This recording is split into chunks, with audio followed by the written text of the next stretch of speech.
on in these cities, and everybody trying to eat, literally trying to eat. And money make you do some really weird things. Mm-hmm. That's what's going on. So, with that being said, I said I was gonna show. What else I'm gonna show y'all? The message that shows that Leonora did 2 police reports. As you go back to the Where the Party At series video number 1, Dr. Oz. If we go back and play a little bit of that, and y'all gonna hear me say that Leonora did a police report in Park Ridge when they said they were coming to arrest us because they didn't know nobody was missing. They had no clue nobody was missing because they hadn't done a police report yet. And then I told you guys we did a police report in Park Ridge, and then when they got the Crown Plaza Rosemont, they had to do another report, and they didn't do anything. It was an existing report in the system, like I told y'all about on the 911 transmission call, where they talk about did they do it, did we do it, all the stuff we was showing y'all. All this stuff has been shown, and I'm telling y'all this the second time. This is the second time. This ain't the first report, y'all. They did 2 reports. Now I got a message to show y'all where she admits that Leonora did 2 reports. Y'all want to see that? Because I surely have it. I got it. I've been at it. Been at it. Just been had it in my phone, and then ran across it. Looking for something else, I ran into it again. I said, "Damn, let me go ahead and screenshot this and show the people." My intention is to show y'all that all this stuff started on Thursday. Kanika was totally okay on the 6th. She was totally okay on the 7th. But on the evening of the 7th, around 11:30, when she left that house, that's when all hell broke loose for this baby. And she never made it back home after that. September the 7th at 11:30 is when Kanika left that house and never made it home. She didn't die on the 6th. She wasn't with Bill Murray's son in the hotel. She wasn't doing none of the shit they saying she was doing. She left her house and she never returned. September the 7th, 11:30.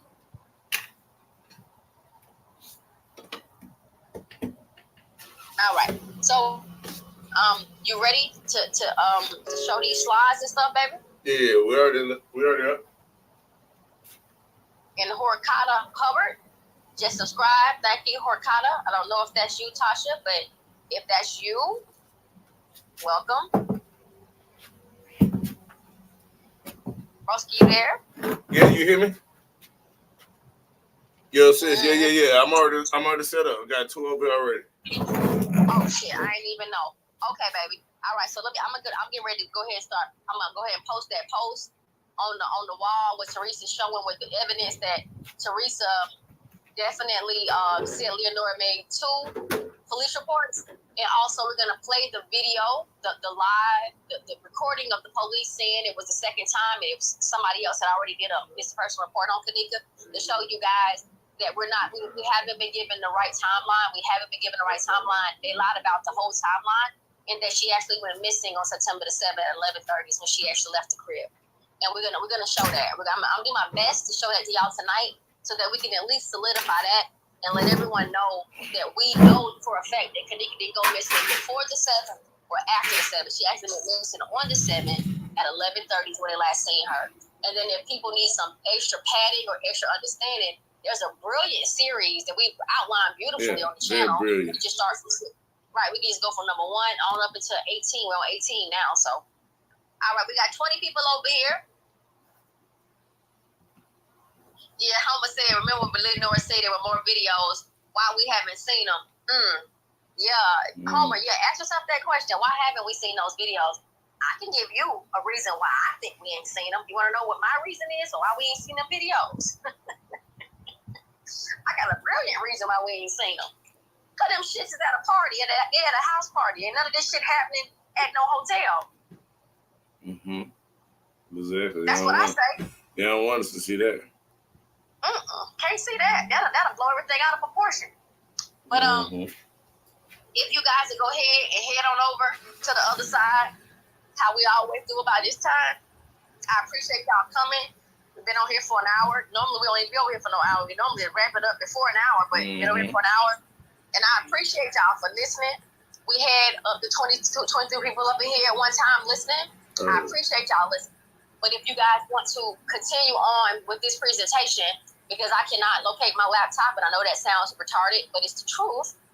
I'm asking you guys respectfully to go to the other page that's connected to this page. It's Fred the Jig, Fred F-R-E-D, the T-H-E-J-J-I-G. He's already up over there. You go ahead and get off this page and go to that page. It's already up and ready to show the slides to back up what we've been talking about for the last hour and some change. Mm-hmm. Just go over there, please. We're going to go ahead and give y'all some visuals. Let you see the text message and you hear these audio recordings. Let you see some of the stuff that we're talking about. You just know that I'm just not over here popping shit, just saying any old thing about this girl in this case. That's not the case. Definitely not the case. And my intention is to bring some clarity to this. And then know that we've done our best for her. And the best that I've ever done, I don't know. I don't think I've ever tried so hard at one thing ever in my life. Like, stuff normally comes easy to me. This has been difficult. This has not been easy. It hasn't been easy explaining. It hasn't been easy to make people understand it. The only thing that came easy for me was these thumbnails, because I love doing it. That's the artsy side of me. It's my graphics. It's what I do. So that's fun. I enjoy doing that. That was easy for me, but everything else, it was work. It was definitely work. And I didn't mind, though. I don't mind doing anything for her because I feel like nobody did try to help her. So that was satisfying in the way. I said, well, damn, ain't nobody try to help her in life, but at least in death, we're trying, you know? All right, my peeps, y'all go ahead over there. Hey, I appreciate y'all. I appreciate y'all that came in here. We're going to go to the other side. We're going to go ahead and show what we got. And we're going to wrap it up and move to the next part of the case. We're going to keep it moving, keep it going, because we don't have really a lot of time. On the What a Party At series, and I'm hoping to end this with a bang, and hopefully people have a better understanding, a broader understanding of what took place for her. But okay, peeps, please, it's 15 of y'all up in here. I'm asking you guys to go to the other side right now, so I can go ahead and start dropping these videos and the posts on the community wall. But hey, I don't even want to leave y'all with 15, but we're gonna have to get y'all to go to the other side. We got 6 over here. I would love to see okay, Homer, you over there. Paula, you over there? Paula, you ain't over there yet, baby. Let's go. Paula, come on. What's up, four players? Paula, let's go, baby. Let's go to the other side. Tasha, you over there, baby. Let's go. Tasha, where you at? Oh, there, Paula. It's going to be Fred the Jig. Fred, F-R-E-D. I see Paula over here. G-J-I-G. Please go to the other side. We already over there. Stephanie, you over there? Okay, boom. I see you over there, baby. Yeah, I see Paula. I see Stephanie. Homer over there. Yeah, he over there. Homer over there. Cash Cow Chino. Where you at, baby? Cash Cow at? Cash Cow, you present? You here? I don't see you, Cash Cow. Let's go. When you get over here, make sure you say something in the chat so we can know you here. Cody, let's go. Quandam, let's go. Cold Pepsi. Oh, she over there. Yeah, you know Cold Pepsi over there. Listen, let's go, baby boy. Let's go. All right, y'all. So y'all know how we do it. Mama, I love you. P.O.P. Hold it down.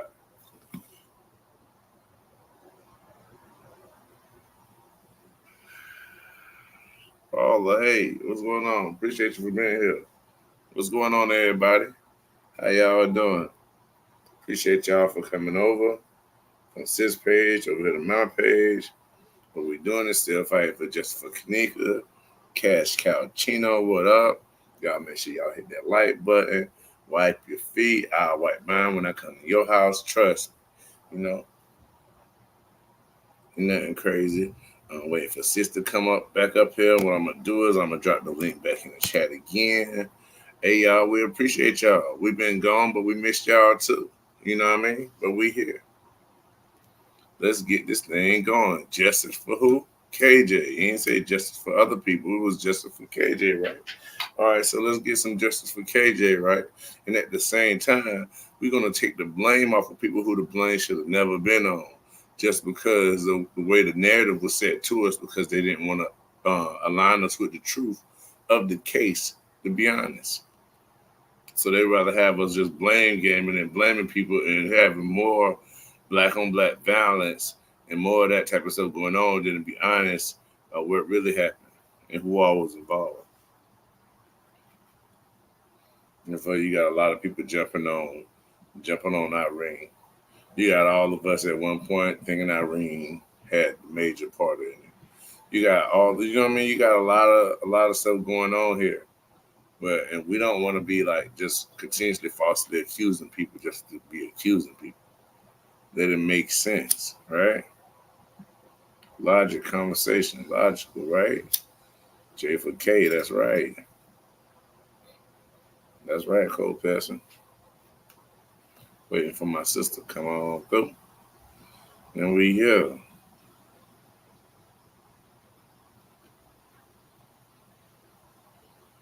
I don't know if that link ain't working, so let's give it another link. Make sure.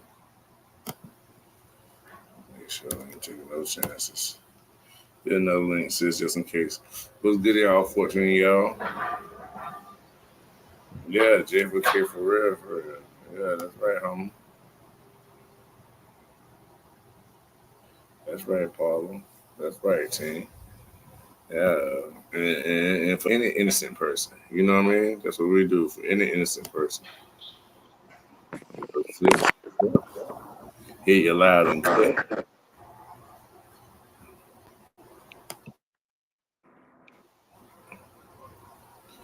Is a blank Irene because that's where everything was staged, script. Hey, Quandle, you here? You Quandle made it on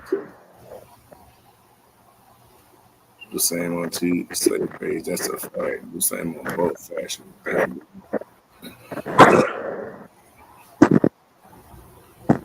Talk, sis. Let me hear you talk.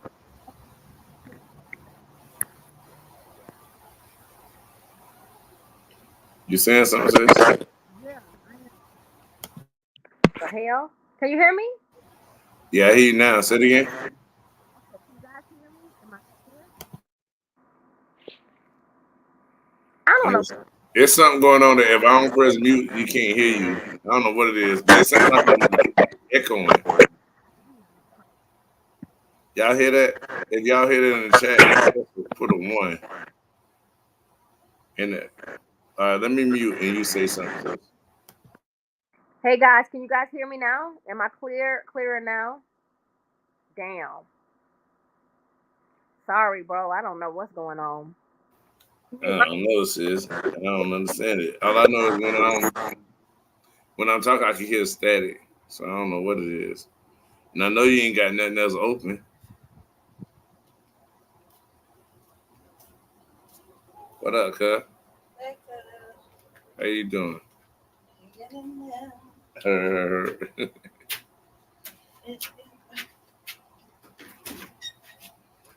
Okay. So when I talk now, y'all don't hear nothing, right? Yeah, you see what I'm saying? When if I mute, you'll hear with no static. But if I don't mute, it's static and it make her voice lower. And I don't understand why that's happening. It make her voice real low where I can barely hear her. So I don't know if y'all hearing her or not then. And I hear static. And then when I talk, I hear static too. All right.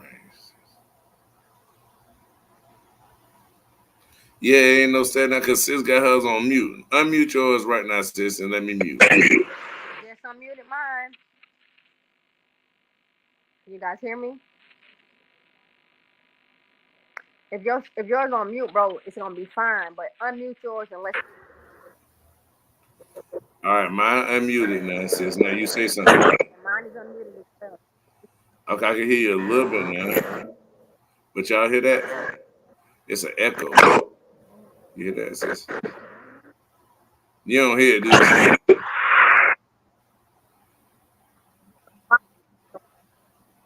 I can't hear you. I don't know what it's doing.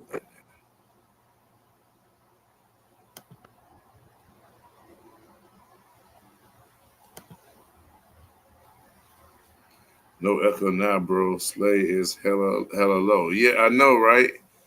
Sis, that's what I'm saying. That got you hella low. I don't understand. Man, so we might have to just I'm a mute and you mute or something and just keep it going. That's cool. That's what I'm doing. I'm muting now. Oh, so you muted. So hold on. Damn phone won't stop damn beeping. All right, yeah. So now you're muted. I'm pretty sure you're muted because I can't hear anything. So what I did was go to the community tab and let's just show the text message that we put on the wall on the community tab.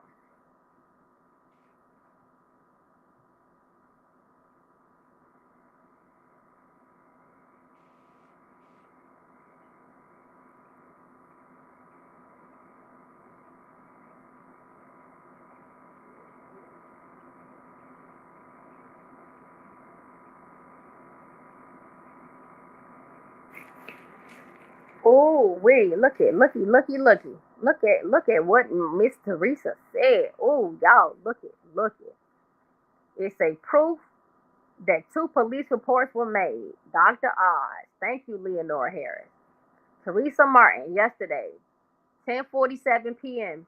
So the day after she made this message, somebody took a screenshot of this. She said around 10:11 ish a.m. Second time my daughter Leonora making a missing persons report. Let's go back and read that one more time. Around 10:11 ish a.m. Second time my daughter Leonora making a missing persons report. Do you guys understand the magnitude of what this dingy ass lady just said? She just admitted that two police reports were filed and made. And whatever she's referring to, he's referring to the second time her daughter made a missing persons report. Now, what we're going to do is we're going to play the audio of the police officers addressing the situation at the hotel, and they're talking amongst each other. Oh, that got real big, bro. That got real big and real good. So they're talking to one another, and they're talking about the fact that there's a missing persons report for Kanika already in the computer, and they're trying to figure out what they should be doing about the missing persons report. And they keep saying, they said it's a missing report. Did we do it or did they do it? They're talking about an existing report. Because as you guys know, we discussed with you guys that this girl came up missing at the Marriott, and that's where they initially went the first time. And this is where the whole thing happened with the dogs and the people coming out, and nobody knew she was missing. We're going to play all that. We're going to tie it all together, make y'all understand what's going on. So, bro, before you even put on the Dr. Oz clip, let's do the clip of Dr. Oz. Before you put on the Leonora, not the Leonora, the police report shit, when they talk about two police departments being involved. Let's just let them hear the Dr. Oz clip about her saying that they was out there trying to lock them up because nobody didn't know she was missing yet. That's gonna be the one to play right now. So let me show you where you'll get that from. Hold on. It's probably gonna be a short. Hold on.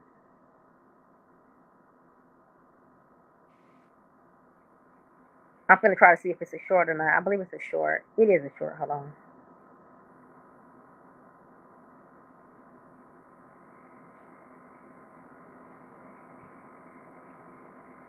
Probably a damn video and not a short. Hold on, let's see. Nah, it's probably a video. I'm looking in the videos tab. Probably a video. Oh, go to the video. Go to video tab. Video tab and go way to the bottom, bro. And scroll all the way down to the bottom. It's gonna be 3 months ago. It's gonna say, Kanika Jenkins, 20 Dr. Oz, 20 hours later. Just keep on going down. Scroll all the way down. It's gonna say 3 months ago. Keep on going down.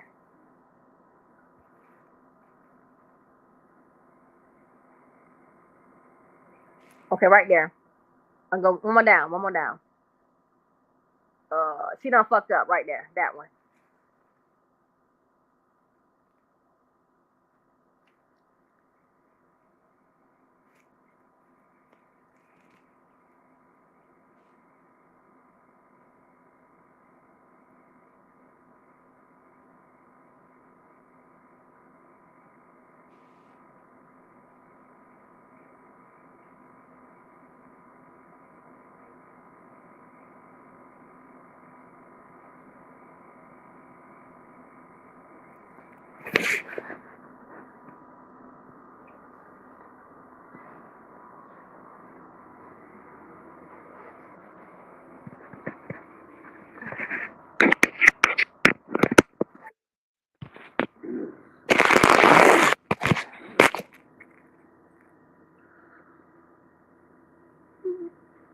I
don't know what's going on, y'all. It's just spinning and spinning.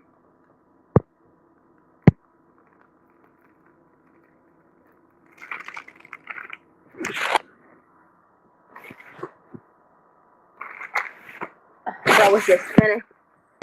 Oh, shit.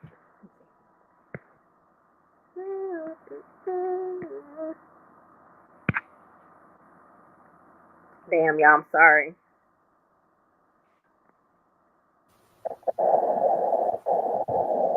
I don't know what's wrong with it right now, sis. I don't know, bro. It's just spinning.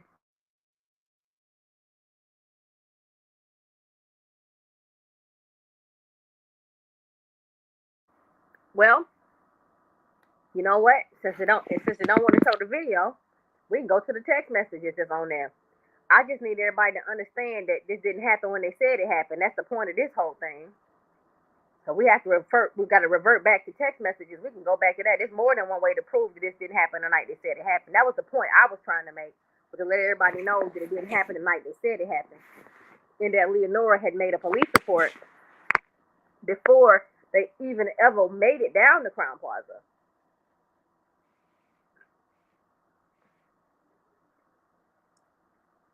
So just try to play any short. See if any short will play. Because if the videos ain't playing, they just ain't gonna play.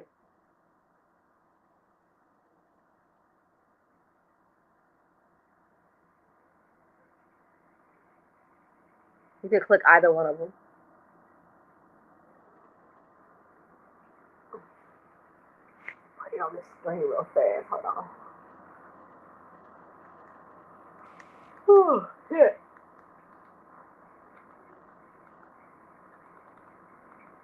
If we can't get it, we're just gonna keep it pushing. Hell, let me keep it going.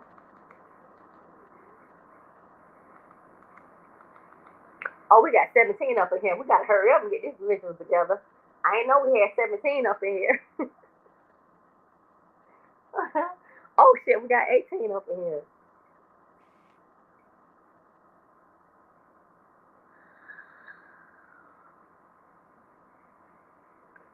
Y'all be patient with us. We just trying to show you guys a video that's gonna prove to you that we have the wrong timeline. We the timeline is with the problem is with the timeline, y'all, for real.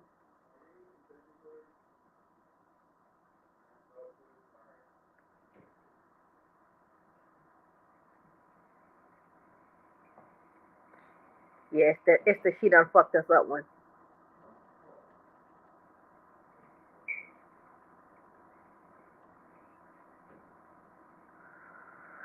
Keep my fingers crossed. It's gonna play this time.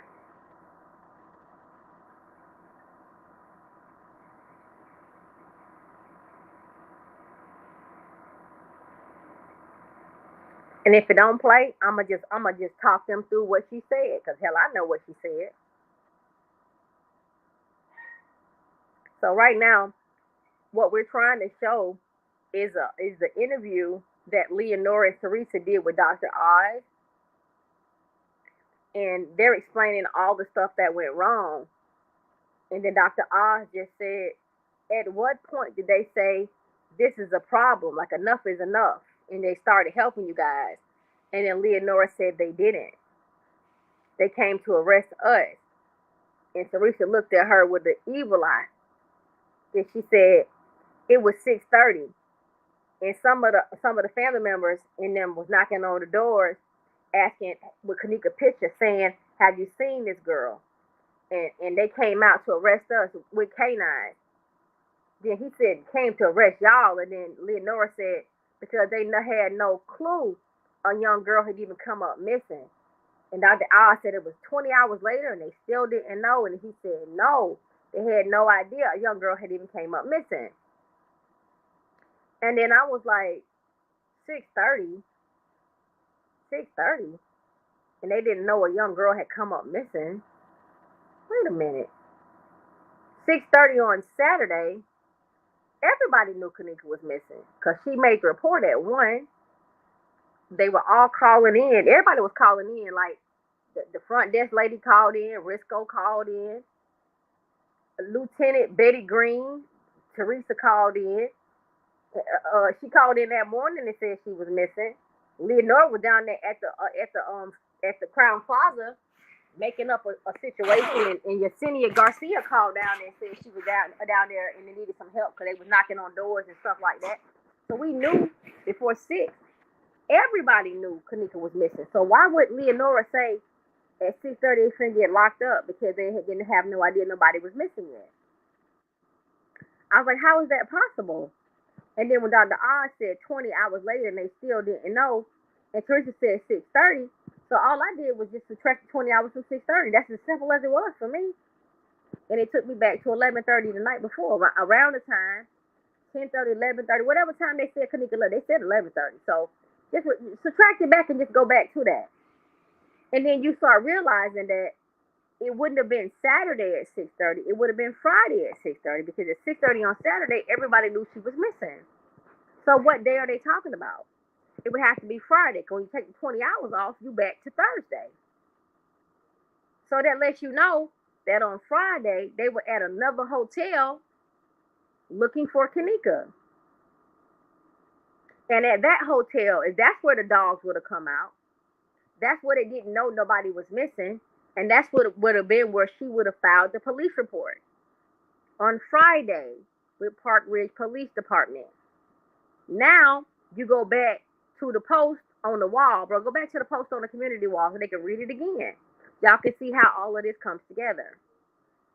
Because they're telling a story about something that happened on Friday. And I'm telling y'all, they came out to lock them up, arrest them, because they didn't know nobody was missing at 6:30. And I'm telling y'all without a shadow of a doubt, it's definitely not Rosemont PD that's coming to lock them up. Because Rosemont PD knew at 6:30 on Saturday that Kanika was missing because they were already involved in it. But on Friday at 6:30, nobody knew what was going on. Rosemont didn't know, and Park Ridge didn't know either. That's why they was out there finna lock their asses up. They out there making a stir on the grounds of the Marriott, and the police came out with the K9 saying we finna lock y'all up. What's going on with y'all? Well, my sister came up missing here. All right, well, file a police report, and then we have this message. Around 10, 11-ish a.m. Second time my daughter, Leonora, making a missing persons report. So do y'all know this is a real text message that Teresa, this is the real post Teresa made? Saying it's the second time her daughter made a police report. Now, for the people that will try to say something stupid, let me go ahead and address the stupid shit that I know somebody gonna say.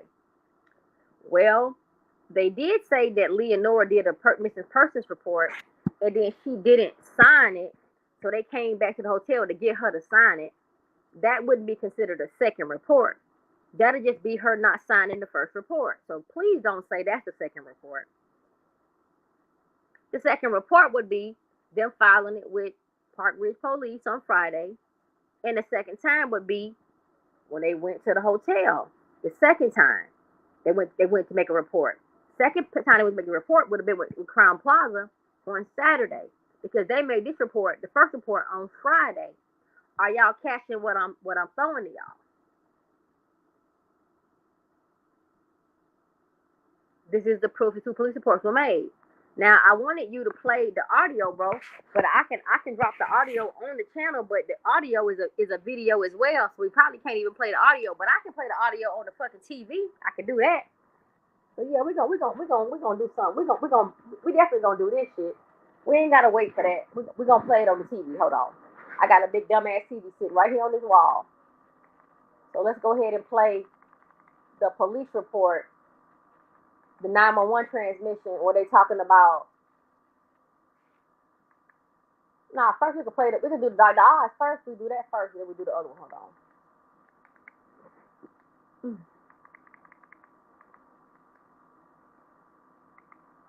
Let's do Dr. Oz first, and then we do the police report second.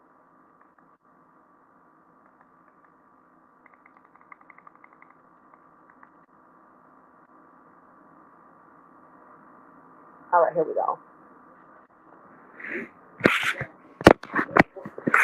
Hold on. I'll cut it up. Y'all can hear this.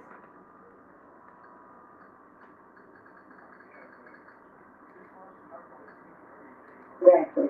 At what point did the police finally say, this is a problem, this young woman's a missing? When we went, they came to arrest us. That's how the police came. I mean, what was going on? They had no clue that a young girl even came up missing. This is 20 hours later, they still didn't know it was a woman? They didn't have no clue, I mean, what was going on. They had no clue that a young girl even came up missing. This is 20 hours later, they still didn't know it was a woman? This is 20 hours later, they still didn't know it was a woman? This is 20 hours later, they still didn't know it was a woman? This is 20 hours later, they still didn't know it was a woman? So when y'all kept hearing the 20 hours later, the reason why I kept playing the 20 hours later over and over again, I wanted you guys to make a reference to what time Teresa said it was. She said it was 6:30. They were coming out to lock them up. They were coming out to lock them up because they didn't know nobody was missing. He said 20 hours later and they didn't know nobody was missing. So let me tell y'all how crazy that sounds. If they let the police know, let's go with the original timeline. They said Kanika came up missing at 2-something on Saturday morning. And then by 1 p.m. the same day, her sister was making a report. So go from 2 to 12 is 8 hours. So from 12 to 1 more hour is 9 hours. So if Lenore made a report at 1 p.m. on Saturday, that would be 9 hours after she came up missing. So what the fuck is Dr. Oz talking about 20 hours later? Do y'all understand what I'm trying to tell y'all? Now let's keep the same timeline. Now let's do 20 hours after she would have come up missing at 2 o'clock. So from 2 a.m. to 2 p.m. would be 12 hours. And now add 8 hours to 2 p.m. would be 10 p.m., which would be 20 hours. So they're saying that 10 p.m. they didn't know she was missing.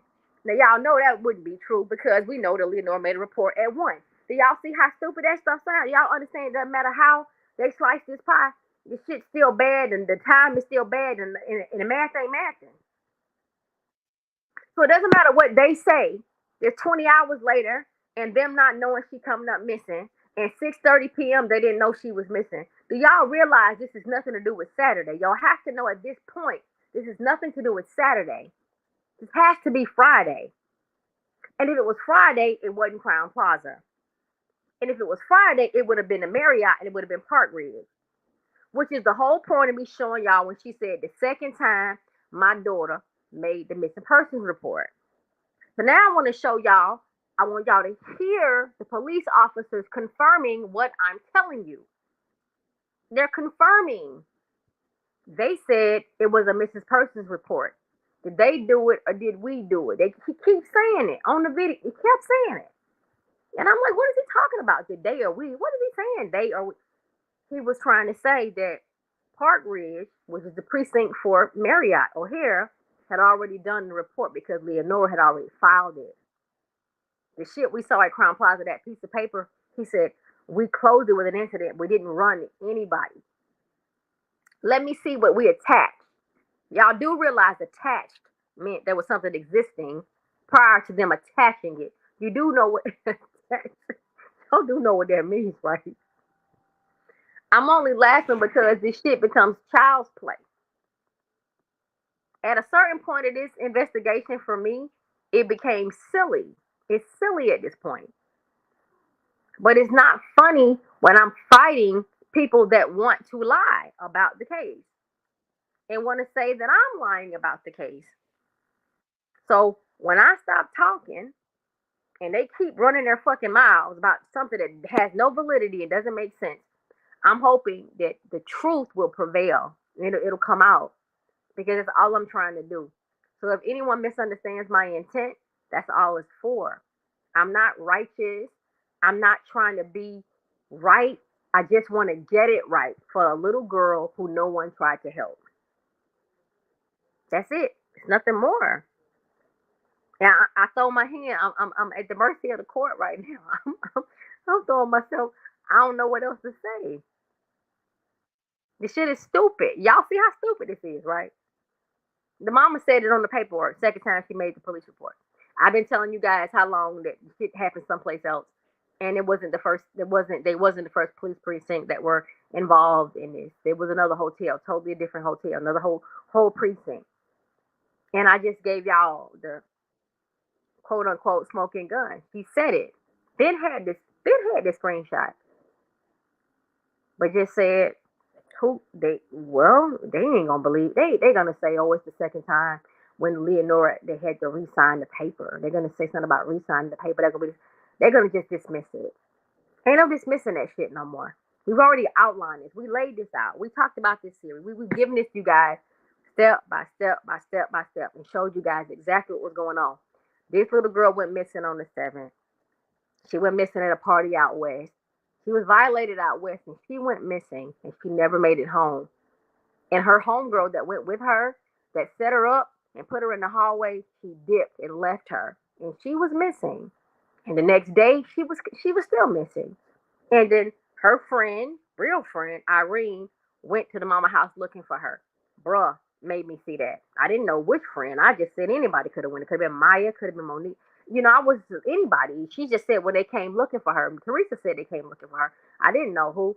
And then bro was like, well, maybe it would have been Irene because wasn't that who went to the hotel with her? I said, oh, yeah, you're right. They did. And they all ended up at the hotel together, at a hotel looking for Kanika, where the police were coming to lock them up because they had no clue that a young girl had come up missing. And this would have had to have been the Marriott because it sure shit wasn't Crown Plaza on a Friday at 6:30 where the K9s was coming out. Because Teresa them said, we tried to get them to smell the clothes and they said the scent was already gone. That was at Crown Plaza. And then that's when everything starts to cascade back down and it starts to make sense. And you're like, damn, they were there and they didn't know nobody was missing, but it was 6:30 p.m. How could it have been 6:30?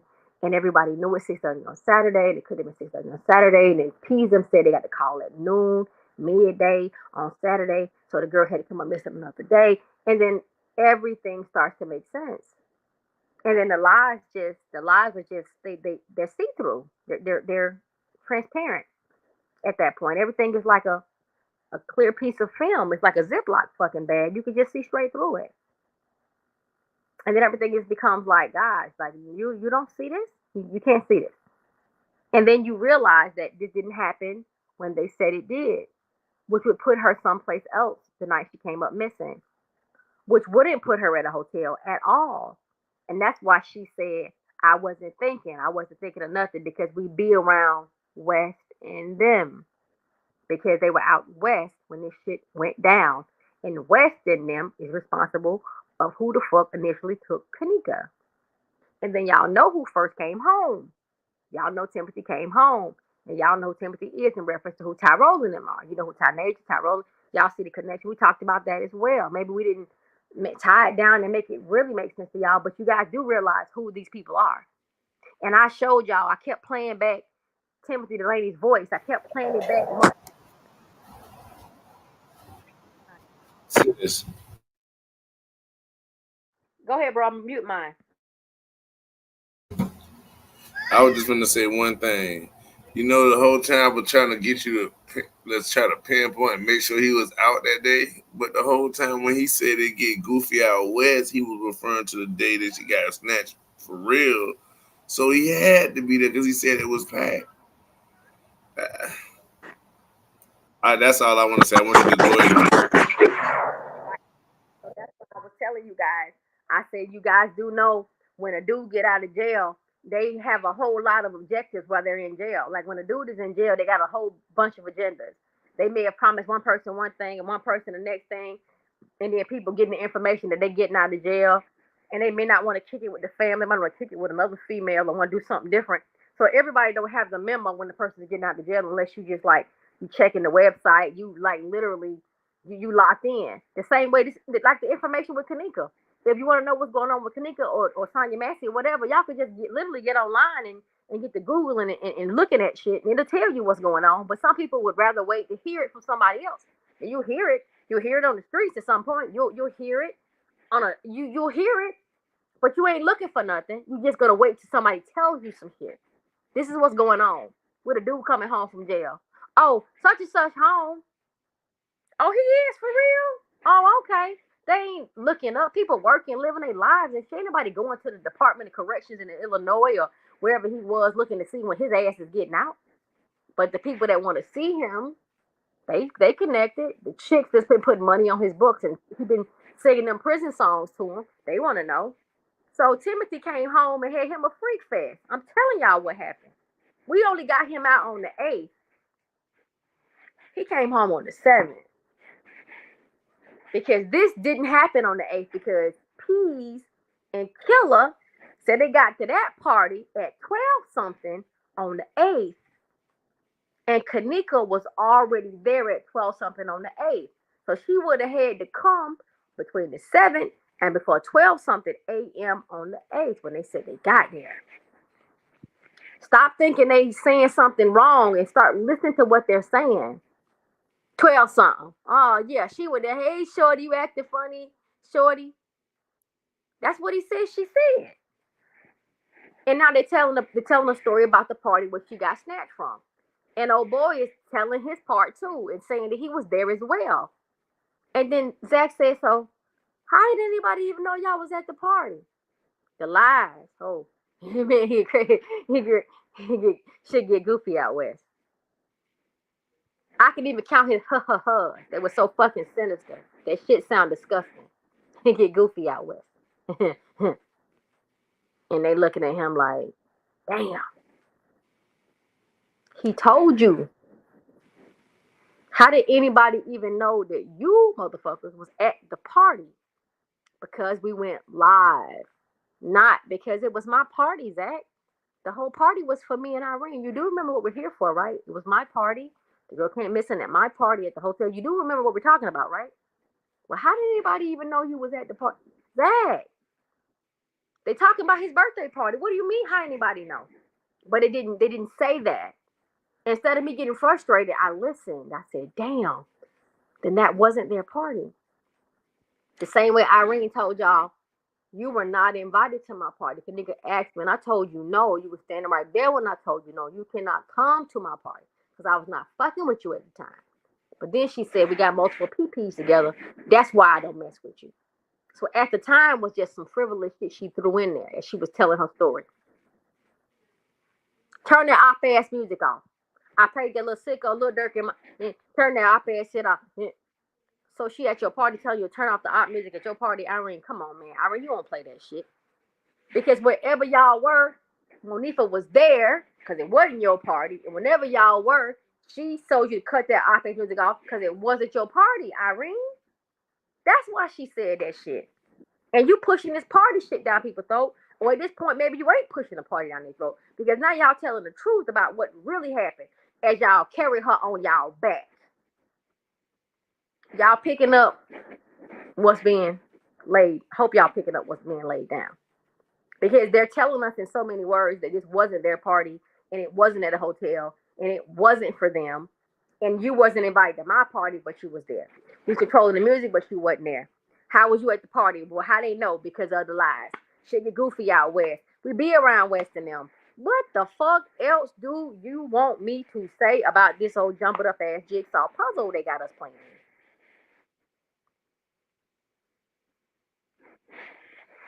I don't know. I don't know. I don't know what y'all want. I'm not saying y'all want nothing. I'm just saying generally, not you guys listening. I'm talking about overall. And we said again, subscribers, y'all. We growing right now. We got like 3, 4 subscribers as we've been on this live. And I appreciate all 4 of y'all, whoever y'all are that subscribe. I appreciate y'all. And I'm hoping whatever we're doing is right because they're steady subscribing. On our way. We on our way. But yeah, bro, you want to add something in? I'm gonna go ahead and put it on mute. You could kick yours a little bit while I sip my white claw mango.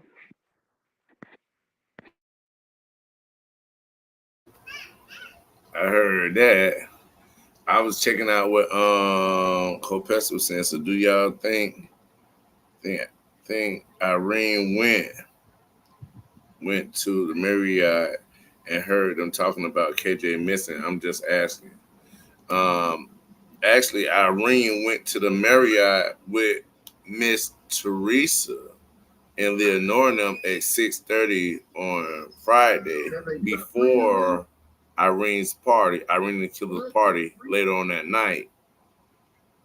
And how Miss Teresa knew what made Miss Teresa get suspicious of Kanika not coming home over the night is when I believe, and T. Slay believes, Irene came to Miss Teresa's house looking for Kanika.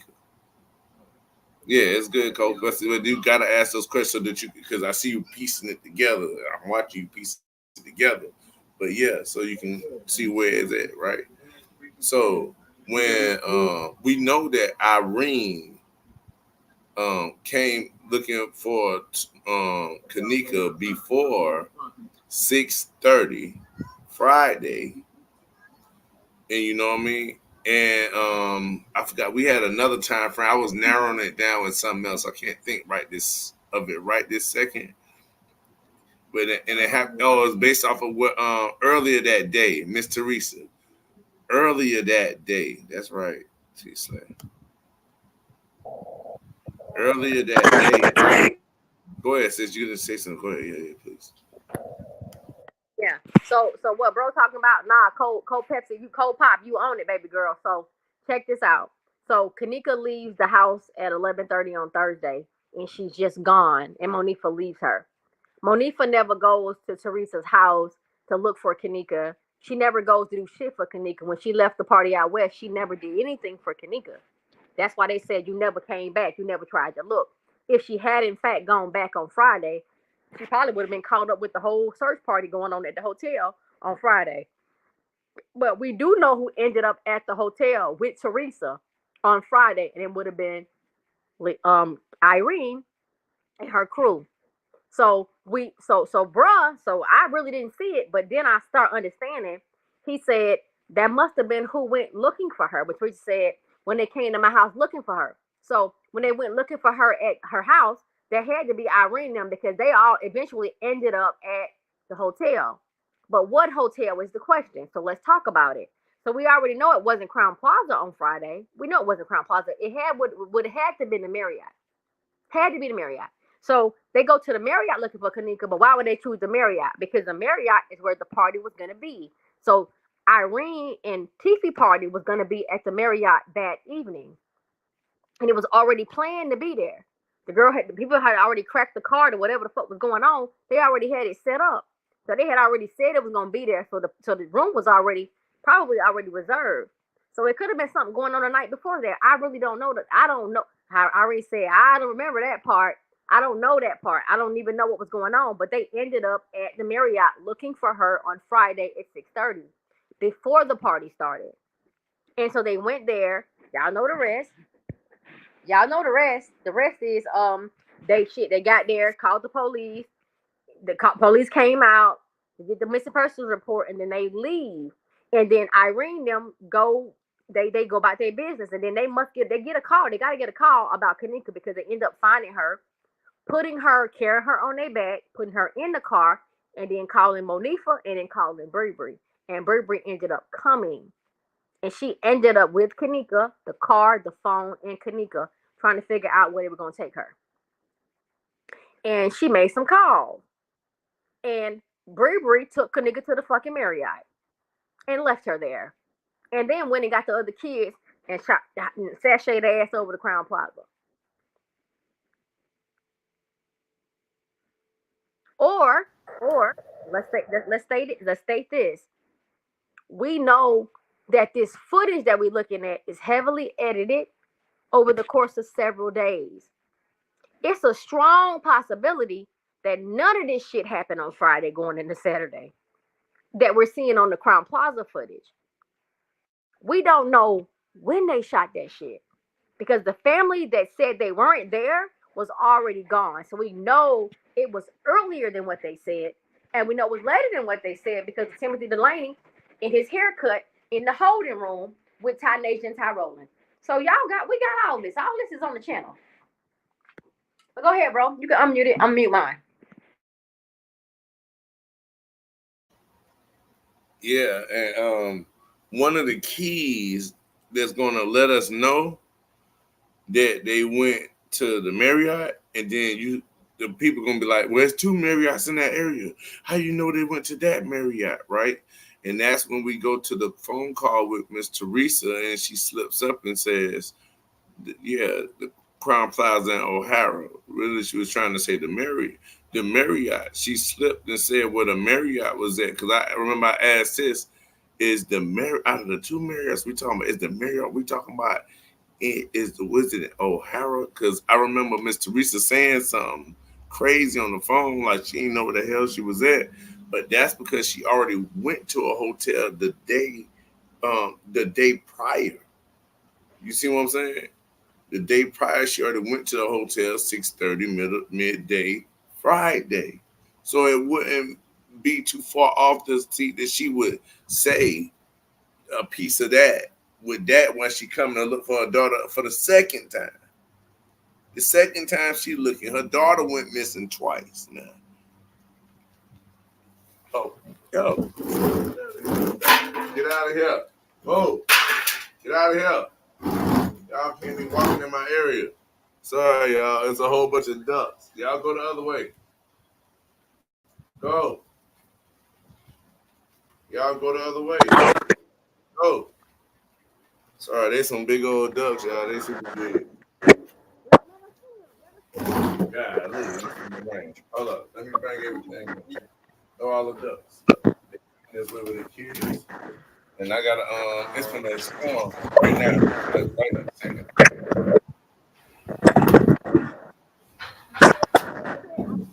So the ducks coming.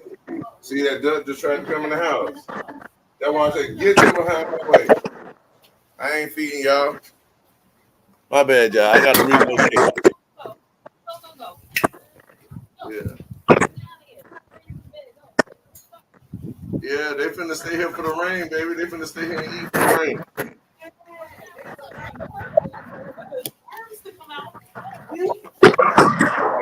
It's just that I know. All I know, I ain't gonna, You are definitely a genetic. Yeah, we ain't going over there with that. They used to be real one. We ain't touching the ducks. That's what ducks. Yeah. We don't eat them. And they good geese. Those are ducks. Some people eat duck. We don't eat them. We treat them like they could do something like that. Sorry, y'all. My bad, today. Let me all right.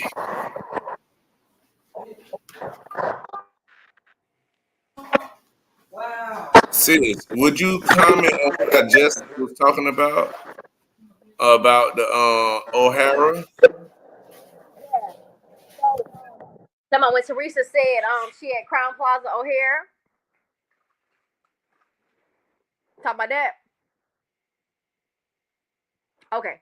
So when the police officers asked her where she was, she said, like, I'm at Crown Plaza O'Hare.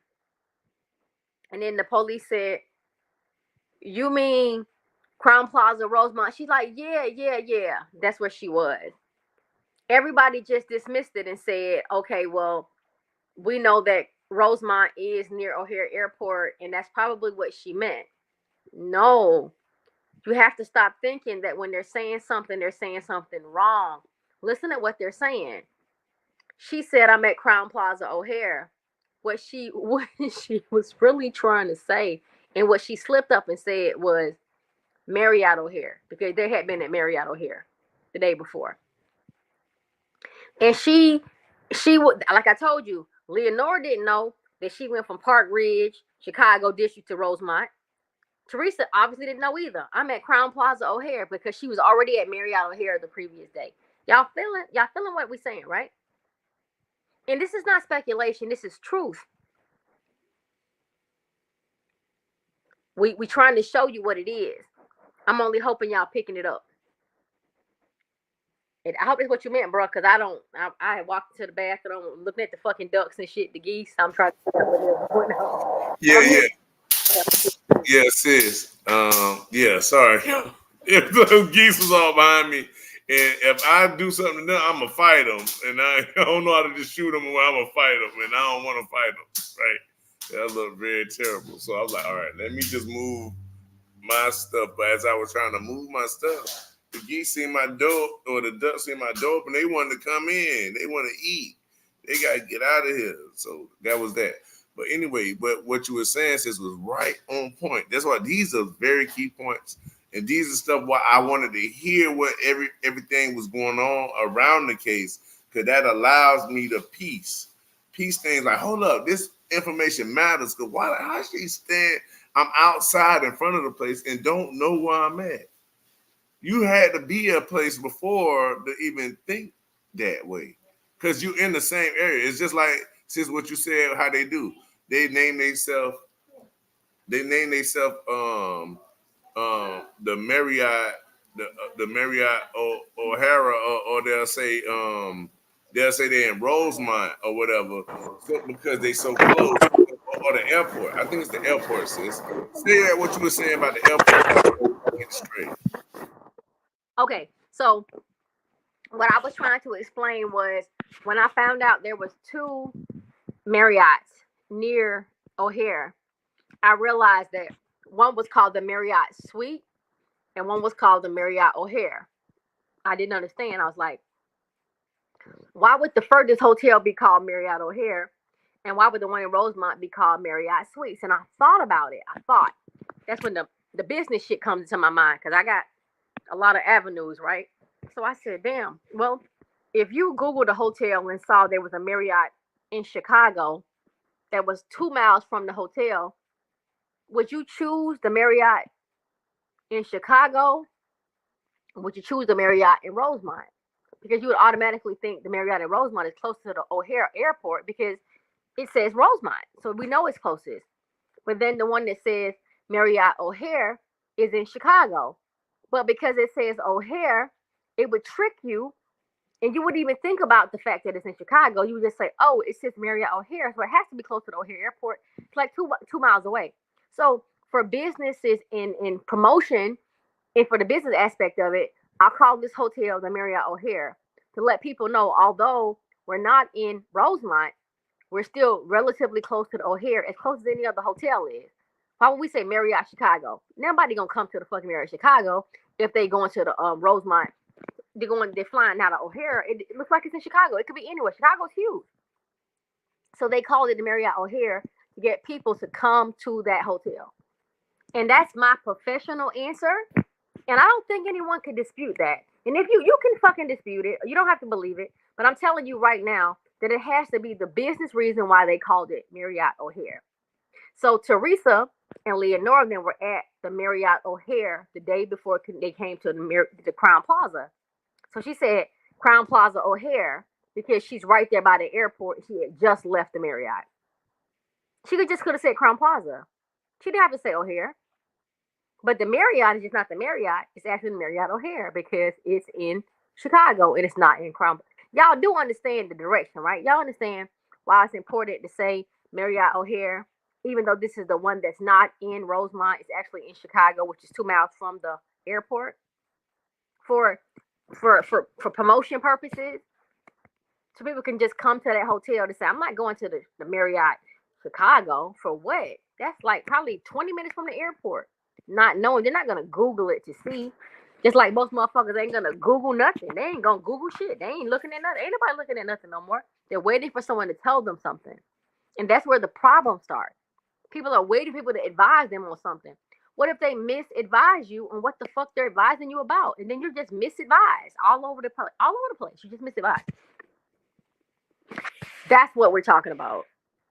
And I just don't know no more, y'all. At this point, I'm confused. And I just don't know no more. I'm just really ready to throw the white towel in and just say fuck it, because as we get deeper and deeper, I get more and more confused why people are not alarmed and they're not paying attention, and why you're not looking, and why you're not digging and trying to figure stuff out. Because something's gonna happen very profound in your face. You're gonna have to make a decision as to whether you believe it or not. It's gonna be a life-changing situation. You're gonna have to understand, did this happen or are they lying to me? And it's gonna make you have to respond to it. And you're gonna have to make a decision as to whether you should respond or not. And I just hope y'all remember this. And just know that you can't go by someone else's word. And if you do research and you get bad intel, at least you fucking tried. At least you tried. And I believe effort takes you very, very far. So I don't know. I said my piece, bro. I'm gonna mute my phone. And his big head turned, y'all, so he ain't paying us no attention. Talking about them damn ducks still. He ain't even listening up. Look at.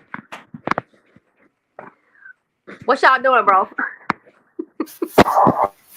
My cousin here, my wife, and we actually my wife had gathered some things to just threw it away, and we pieced the stuff together for people at the church and people that need care packages, stuff like that, to give the people that come in that are in need.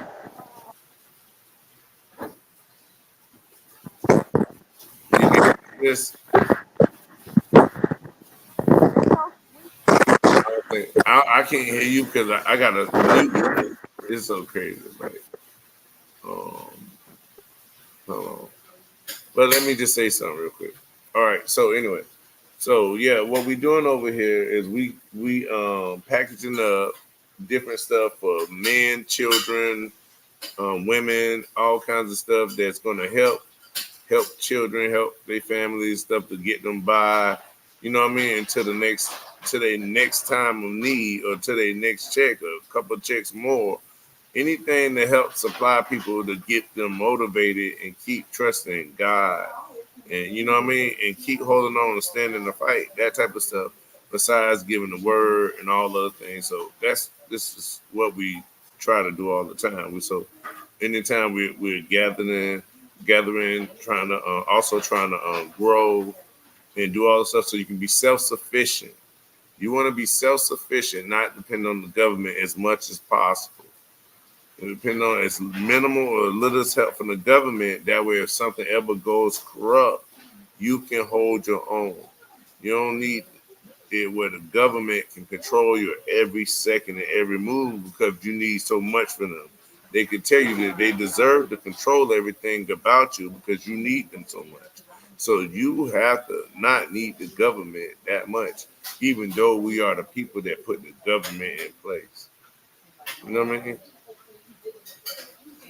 So that type of stuff, right? So that's what we're doing daily. My wife is also cooking some bolognese, and I made some broccoli with cheese, and, smothered in a chicken sauce, right? And also some corn on the cob. Baby, I did put, okay, the corn on the cob gonna be fire. I had to make sure I did what I needed to. So my baby just making some bolognese, finishing off the dinner, you know what I mean? And at the same time, she was still working, so she's so wonderful. Trust me, she does it. everything. All right. So and my cousin is over here. Cousin, bust a note for him, cuz. Let him hear a note. Okay, that's my cousin. She's a singer. Okay, that's why I asked her to bust a note. She used to sing for the Lord, but eventually she's gonna be dropping songs. I'll probably put some on this channel so y'all can hear it and become followers and fans of her as well. You know what I mean? But yes, sis. All right, let me get back over that and get back on Kanika. But that's just to give y'all a little spice in my life, right? Also, right, the mindset that allow us to understand what's going on with Kanika is we piece together these clues. Say hey, wifey and cuz. They tell them say hey, wifey and cuz. If I say hey, all right. Lynn, appreciate you. All right, so the things that we need from this case, the things that stuck out, that O'Hara, she said O'Hara, and I kept asking sis, I'm like, what Marriott are we saying out of the two Marriott? It's not the closest one, because I was like, if it's the closest one, it would make me, I would have been stuck on when the people seeing, they had to be outside and seeing them if they was at the closest Marriott. But it's not the closest one, right? So because it's not the closest one, I had to think and rewire my mind differently, because I had to say, hey, I can't just say that, because it's not to where I can go stand outside and see what's going on. So I can't say that they saw her pulling them if she was getting pulled at another Marriott that's not close by them. You see what I'm saying? And so since this isn't the one right close by them, what made me focus on was what was the name of that Marriott, so I could identify which one it was. Identified it being the father's one, because sis said it was the O'Hara. And when I pointed out about what Miss Teresa said in that phone call, how she said O'Hara. They said, I mean, when they went to the hotel prior, like we was talking, the Marriott, that it had to be the one in O'Hara. You know what I mean? So that's how we piece that part together. I still think that those two men. I still think that those two men.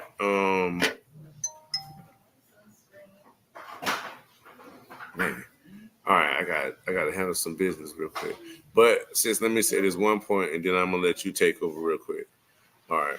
I still think that those men seen somebody being carried. I don't know, and seen something happen to somebody. So I don't know if they went with somebody, Travis, aka, and went over to another hotel with him to help him do something, or maybe it has something to do with other girls. So right now I'm gonna put that part on pause, and I want to focus like what we said about the Marriott, O'Hara, and the day, that 6:30 time frame when they went up there looking for Kanika, who all was there and who all already knew she was missing. And therefore, when Miss Teresa had already came out and knew that that her daughter was missing, think about who car did she go in? Was she in her car, or did she stay? Did that car stay exactly where it's at? Because when Irene went back, they had to carry her on their back to the car. So you see what I'm saying? Did she ride with did she ride with Irene and them, or did Leonora have a car of her own? These are the type of things we want to talk about right now, sis. If you would kindly and please take over this right now and let me handle something real quick. Oh, so that's a good question. So what bro's asking about is, when they did go up to the Marriott, did Teresa have her car? Because if she had her car, that'd be a problem for us in the timeline, because we believe that Kanika was with the car the entire time she was missing. So if Teresa had her car on Friday going to the Marriott, that means Kanika wasn't with the car. So I myself personally don't think that they had Teresa's car when they went to the Marriott that day. I believe wherever Kanika was is where the car was. Because if they would have had the car, that means the car and Kanika got separated. So they fucking knew way before we think they knew. So that's worse. So I'm not even gonna let my mind go there. I'm gonna say that when they went to the hotel to look for Kanika on Friday at the Marriott, they was in somebody else's car. I don't know who car they would have been in. I didn't even think that deeply about what vehicle they would have been in if they would have went up there on Friday. Just know that it was all together. It was Leonora, it was Teresa, and it was Irene and her people going to the hotel and trying to find Kanika, knocking on doors, showing her picture, and the police came to arrest them, and the canines came out because they didn't have no idea nobody was missing. That would have been on Friday. We know it wasn't on Saturday. I have to keep saying it over and over again for you guys to get what I'm saying. 6:30 on Saturday, everybody knew she was missing. So it wouldn't have been on 6:30 on Saturday. It would have had to been another day because everybody, Leonora made the report at 1 something on Saturday. So we know it wasn't 6:30 on Saturday because everybody knew for her to make that statement and she made the report. That shit don't sound right. Y'all do understand what I'm trying to tell y'all, right? So it had to have been on Friday or any day before the Saturday, any day. But then they said 20 hours. I keep saying it over and over again. I want y'all to peep the timeline. The timeline is very, very important. And so now it has her leaving at 11:30 on Thursday. Period. Period. Nothing to argue about, no discussion, no debate. 11:30 Thursday, period. 6:30 Friday, looking for her at a hotel. Police coming out, them not knowing. Leonora making the police report at 6:30 on Friday with Park Ridge. And then Teresa saying the second time she made the report at 10-ish. She just said at 6:30 they didn't know she was missing. Then she says at 10-ish the second time she made the report. Y'all got to know the second time had to be after the first time, and the first time would have been 6:30, and the second time would have been 10. Y'all picking up what I'm throwing down, right? I hope y'all understand it, because this is dumb. This is some dumb shit. It all starts to fall apart, and it makes sense at the same time. So hopefully y'all are getting it. I know y'all getting it. I mean, I keep saying this shit. I don't know how you couldn't get it because I keep saying the dumb shit over and over again. I don't think y'all slow. I think I'm slow at this point. I think I'm feeling a little slow. I don't know who I'm trying to convince at this point. Y'all listen. This shit is just dead wrong. They lied about so much, and we're just trying to help the little girl that they lied about saying that was in the freezer when she never was. She was never frozen. She didn't stumble through nobody's hotel. I don't know whose story that is, but that's not Kanika's story. It's fucked up, y'all. It's messed up. But on another note, I love what brought them over there doing. Get these little care packages together, getting people together, getting food and stuff. That's just beautiful. And he gone. They gone to do their thing. So people got different stuff going on in their lives. Like I do stuff on my end. I do a whole bunch of shit that nobody knows about. He doing stuff. We all do stuff people don't know about. So people are really trying to do the work, the good work that needs to be done. We all in our own ways. I think we're all trying to do what's right. So that's all we're trying to do over here. But we've been on here for only an hour and 13 minutes. That's not a lot. But I think we're gonna have longer than that though. Maybe my video might have. I don't know if it's been longer or less than that. But anyways, I've enjoyed this information. And I think that brother them have to go. They have to head out to their function. So hold on, let me try to call him and see what time they have left before they go. Let's check this time out, and then we'll conclude or reconvene. Let me call real fast. Well, 22 of us up in here, y'all. All right, y'all, stand by. Hold 1 second. Let me try and call them and see what they got going on, and then we'll just come back. Or nah, give me 1 second.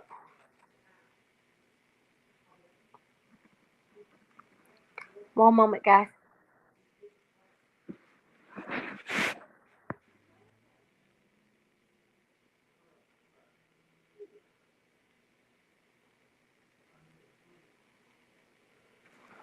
The visuals was not working for us today, and that's fine.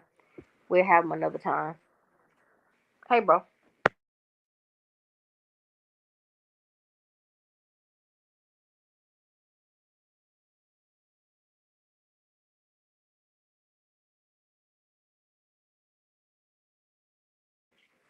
All right. So y'all, so no. So I thought it was about to bounce and leave, but he said he's not about to leave. So shit, we still lit then, I guess. We still going. We still going. All right, 21 of us. Did anyone have any questions? Anybody had to ask any questions? Hold on, let me go ahead and pull this up real fast. Hold on. Anyone have any questions?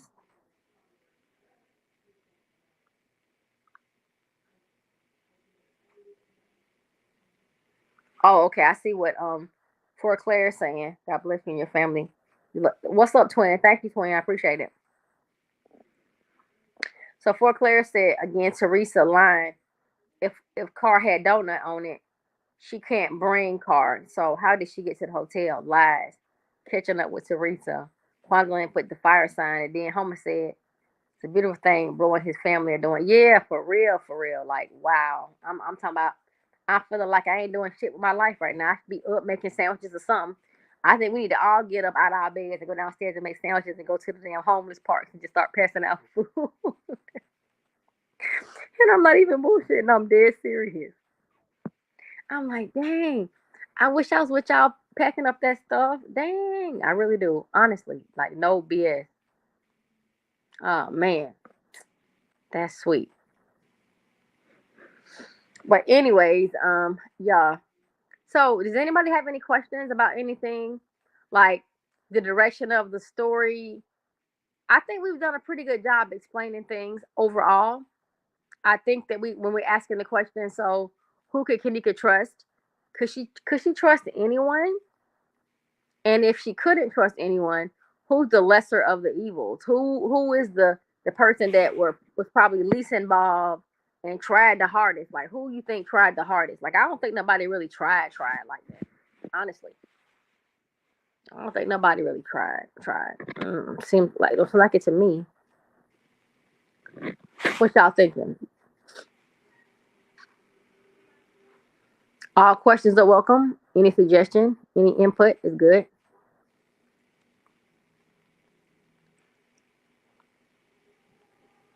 Cause hell, I'm hungry for real, for real. I better get me some damn food at some point.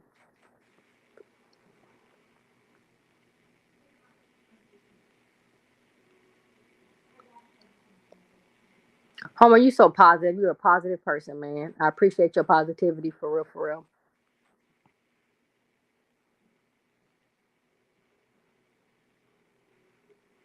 Damn, Kelly said she hit Irene. Maybe her life was on the line. So you think Irene's life was on the line, Kelly, for Claire's?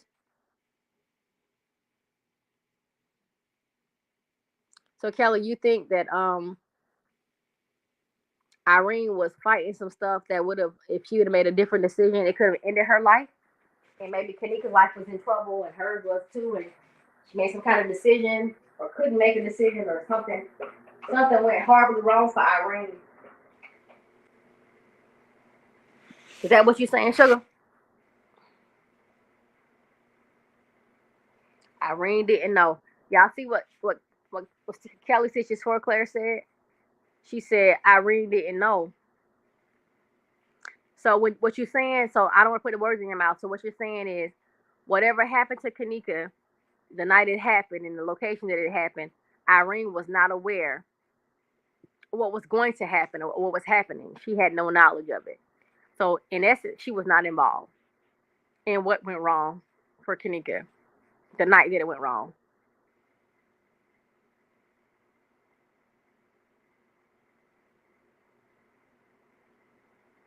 Oh man, yeah, thank you, bro. Thank you, Homer.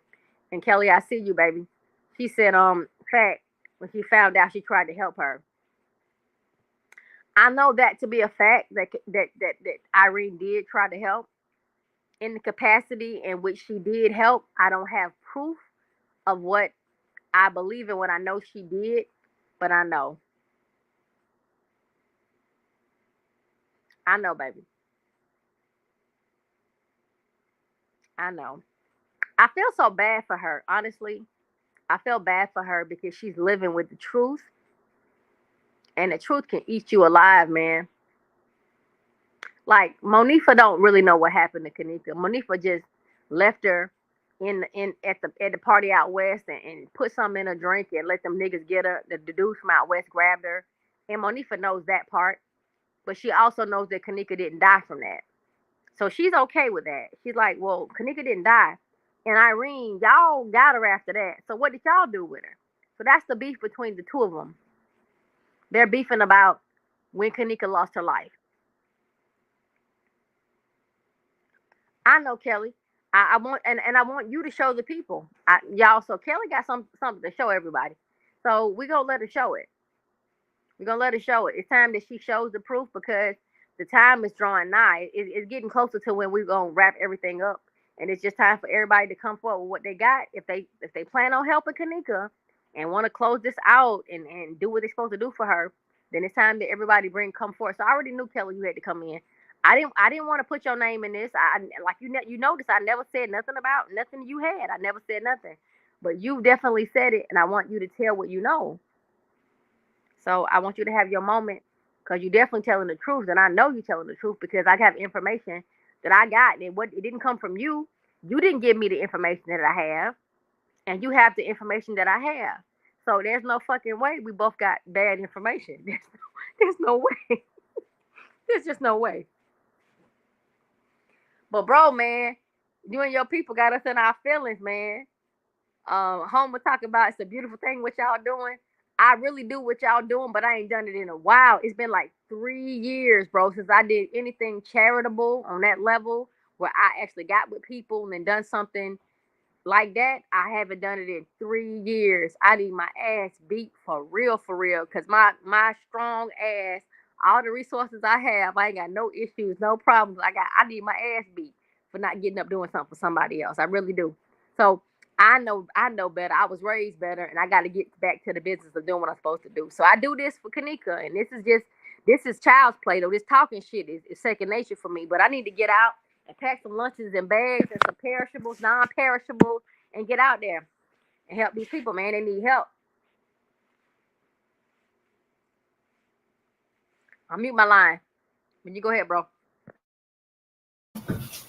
Yo. Hey, definitely sis with all that, and it's always good to, you know what I mean? I don't really like to, ain't really a brag, but it's just good to see us working. Like, we grew up doing all of this type of stuff, like, um, washing cars, the fundraisers and stuff like this, and all kinds of stuff. Like, as a family, my grandmother grasped all her grandchildren and also other people in the community as well, and was helping in areas that weren't beautiful in the way that people were treating it. You know what I mean? So she was cleaning up areas a certain side of town. And then what happened is, as the stadium here, the Jaguars came here, and then as the we already had the stadium. Like, Florida always came here. A lot of teams play here doing college football, but since we were getting a team, they came over in the area that we had, even though we had turned my grandma turned her house into a church, her whole house into a church. And it had another house on the block that, you know what I mean? Till she had gave her whole house up until it was into a whole church, you know what I mean? And then we was young, so we came up as they were building. You know what I mean? And then what happened was the people, when they brought the stadium over, I mean, when they upgrade the stadium, bring a football team in, they came and they bought out all that land. They made it, they kind of, we'll pay you to leave. And you ain't gonna be like the only house and stand in the middle of a parking lot. They said it was used for parking, but it's just right now it's just grass. They never used that area. They moved all us from that area, and they never used that area for what they want. They just wanted us gone. You see what I'm saying? And we was a staple on that side of town. That's when the side of town is so wild right now. You know what I mean? It's real wild on that side of town right now. But we moved all the way to the north, from out east. Anybody from Jacksonville that's from out east, they gonna say out east. They ain't gonna say east side. Really. They gonna say out east. That's how we talk. You know. But yeah, we moved over to the north side, and then my grandma just had to build up again, start over and build up again. But as much as we had put into it, it ain't like they gave us the value of how much we had put into the building. You know what I mean? It was young, so But anyway, so just coming up in life regular, I always was a person that had to give. Yeah. Kels, we definitely want you on up here on this case concerning Kanika, y'all, because like she said, we got into September the day before her seventh year anniversary, right? Sis. And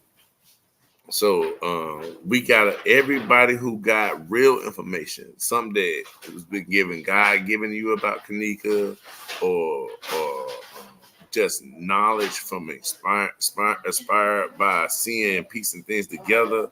Whichever way God used you concerning Kanika, in truth is what we need to put out all before this time, because this is our time to do it. Other platforms aren't going to let you say what you need to say that are truth, not that anything. What you need to say that are truth. You know what I mean? That's what we gotta. That's why we gotta really get together and say this part, because the parts that you have to say, Kelly, we need to hear in order to piece that part in.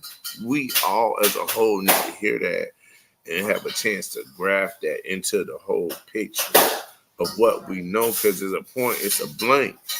Because after she went, because one thing we know, yeah, that's crazy. Y'all hear the skies over here? It's crazy. But so check this. One thing you gotta know, y'all, right? Damn, I lost my train of thought right there, sis. Dang, I just lost my train of thought. Sis, say something for me right now. We're talking about you were just saying that Kelly had a story to tell, and I was texting it to her when you were saying it. So when you were saying it, I should have sent it already, because you were saying she had a story to tell, and she does have a story to tell. And you were just saying that everyone, that whatever your spiritual gift is, whatever your observation is, whatever you came to do, whatever you say you're about, whatever you own, we need everybody to come in now, because it's drawing closer to us in this case. So whatever you're trying to do to assist this girl, we need you guys now. The time is now, because we're trying to contribute to the case right now. And you was just talking about everybody coming in. I got to say, yeah. Okay. Right there, sis. Right there. All right, so sis, right there. Yeah, Kanika Jenkins finale is gonna be that day before, I know, but I rest my case. It's what we should be doing all the way. This is what we're doing all the way into that finale. I rest my case on this. You know what I mean? That Bree Texas are real at 11:30. Friday, she is getting in the car with Kanika. I rest my case on that.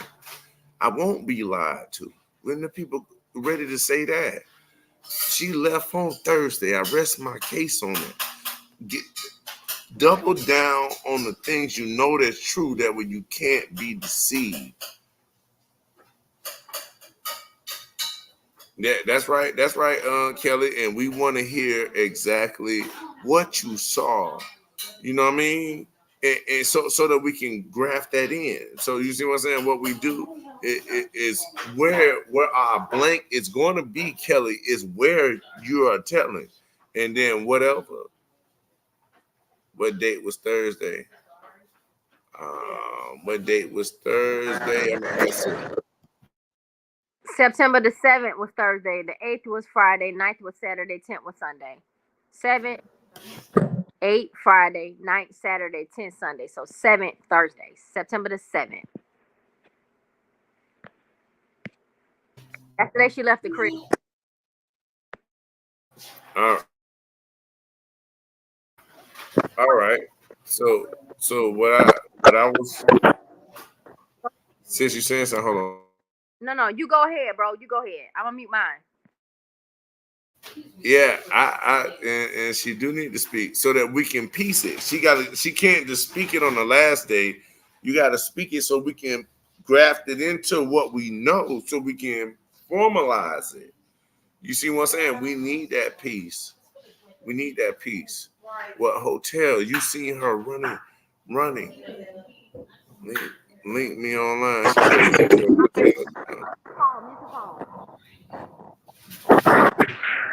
Man, Kels, hold on, I got you. Sis. I'm finna mute mine.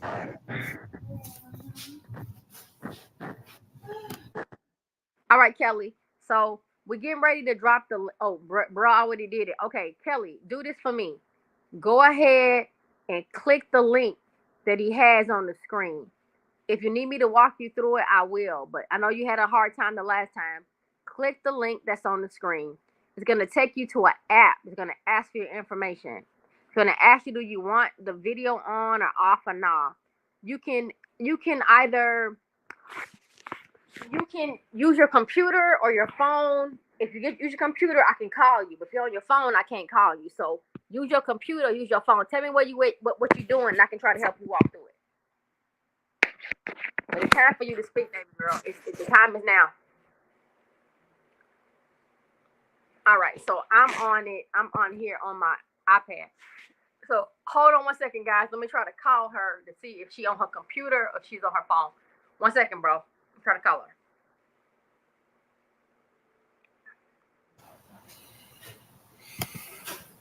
Yo, all right, team. So once Kelly get in here and give us her piece, you're gonna see that where we have taken you from the party out west to, and not just staying at the party out west, following Irene to Kanika's mother house. After Irene stayed at the party out west till the sun came up. Don't you forget that. Irene stayed till the sun came up out west. You don't see that on the Crown Plaza footage. That's not the place where she stayed till the sun came up. Where she stayed till the sun came up is the party out west. Later on that day, earlier that day, before 6:30 that day, Irene came to Miss Teresa's house. Miss Teresa asked, was Kanika missing? Because Miss Teresa already know. Why would she ask Friday midday that it is Kanika missing? Because she didn't come home last night with the car. She did not come home last night with the car.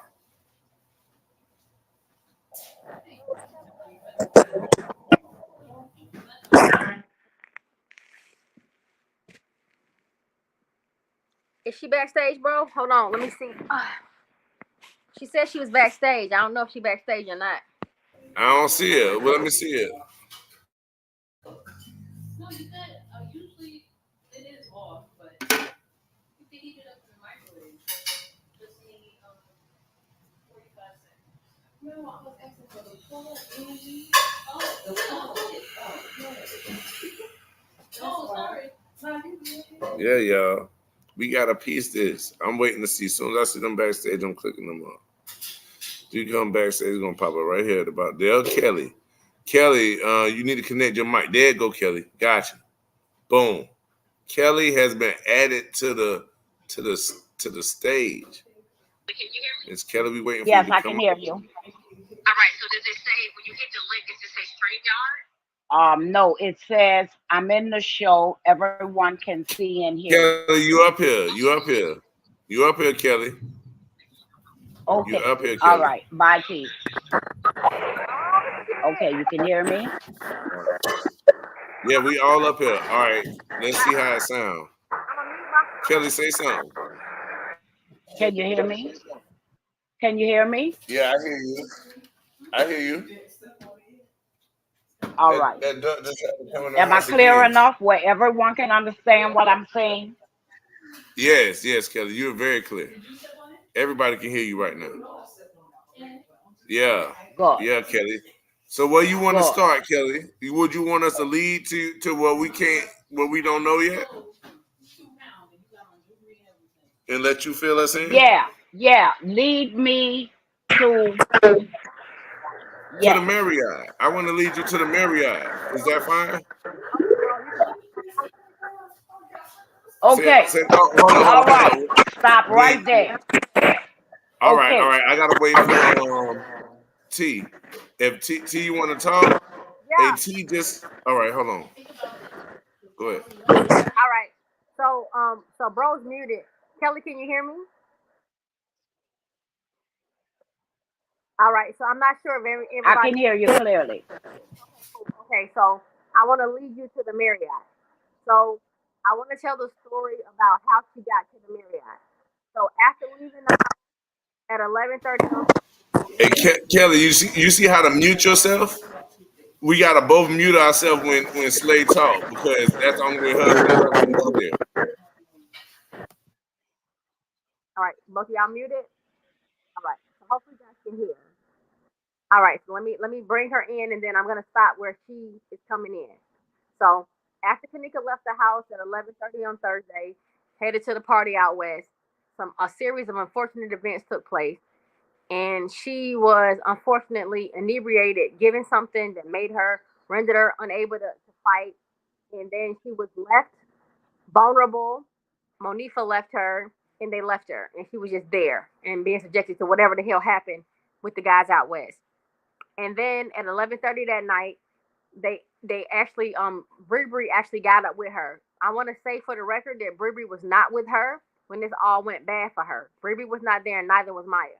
So we can't blame them for what happened out west. We could definitely talk about what happened after that. So Bree got with her at 11:30. They were trying to decide where to take her, and in my opinion, she called Teresa because Teresa said she called her, and they discussed that, and they took her to the Marriott. And then at this point, I'm going to go ahead and mute my line and let you talk about what happened once you got to the Marriott. So I'm going to go ahead and mute my line now.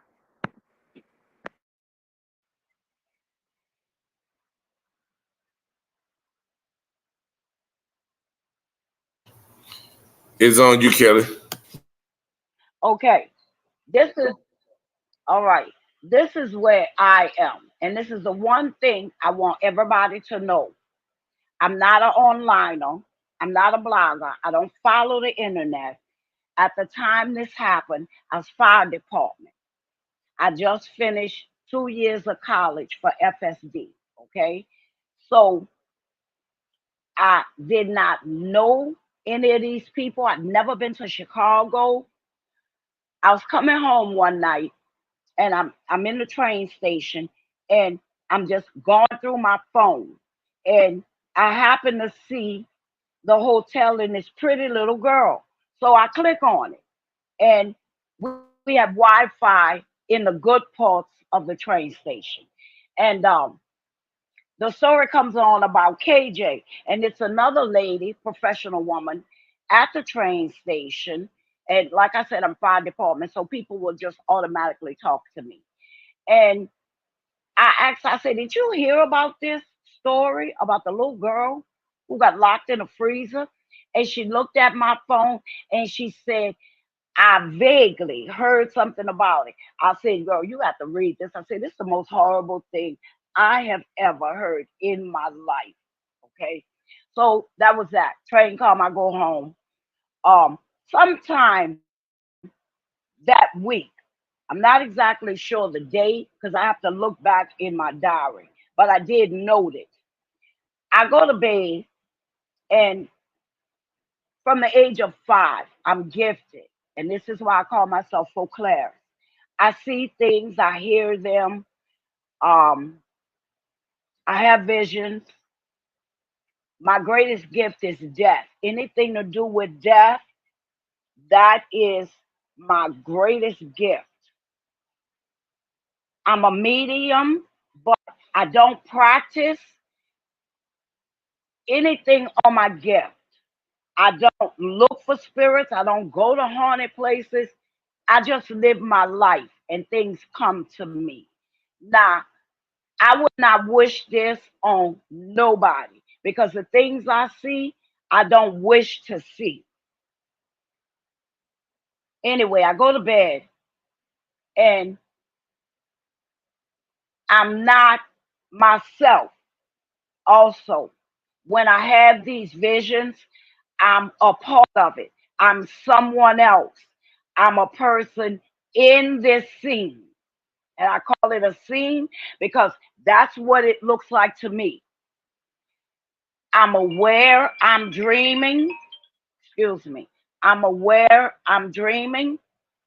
Um, but I'm not able to control it or wake myself up in any way, shape, or form. Okay, this is where it began. I'm by the elevator, but I ran there. Me and KJ, we were running. We run to the elevator, and I'm pressing the elevator, and I'm out of breath, and I'm terrified. I'm scared to death. And I look at KJ, and I say, I'm gonna get you out of this hotel. And she look at me and she says, I'm tired of running from these niggers. And I say, I'm gonna get you out of here. And I called her Neek. I said, Neek, I'm gonna get you out of here. And she's tired and she's sweating. She's pretty as this girl is pretty, okay? I'm 5'4".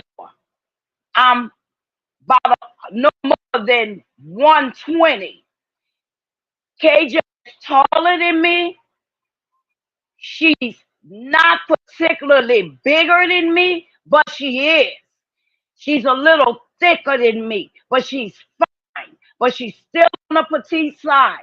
So I knew the girl they were showing in the Crown Plaza was not KJ because I see her. And another thing, I'm a seamstress. I'm an expert at it. Hell of a designer. I've been doing it for 50 years. I know sizes. I know body shapes, especially a woman. So the girl that they're showing in the Crown Plaza is not KJ. Okay. Anyway, back to the dream. We hear these guys coming, and it's more than one. We can hear their feet.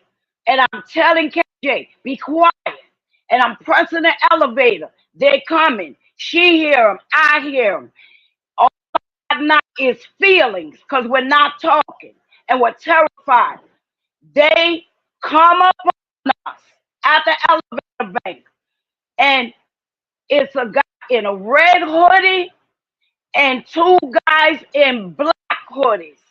And yes, they're bigger than me. Everybody's bigger than me.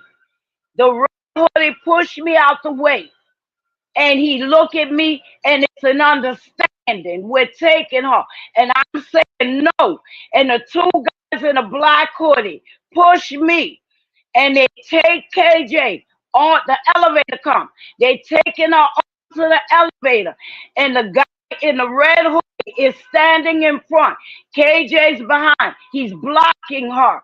The two guys in the black hoodie got her by the arms. And this is the last I see. And I got one understanding. They're going to kill her. And it's the last I'm going to see of my friend. And I turn around and I take off running back to the room. I wake up screaming. And I'm running. And I wake up in the middle of the floor and I'm crying and I'm shaking because I come out of this with all the feelings that they had. And it's pure terror. I never felt terror like that in my life. And I knew they were going to kill her. And then I know my gift. And this little girl came to me. So when I come to myself, I sit at my desk and I hit my computer. And a blogger come up. She's a psychic.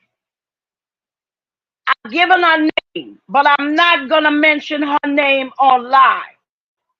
She had the same dream I had, but she drew the faces of these three guys.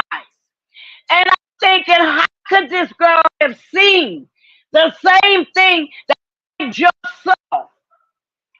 That means KJ was reaching out to gifted people she knew was not in it.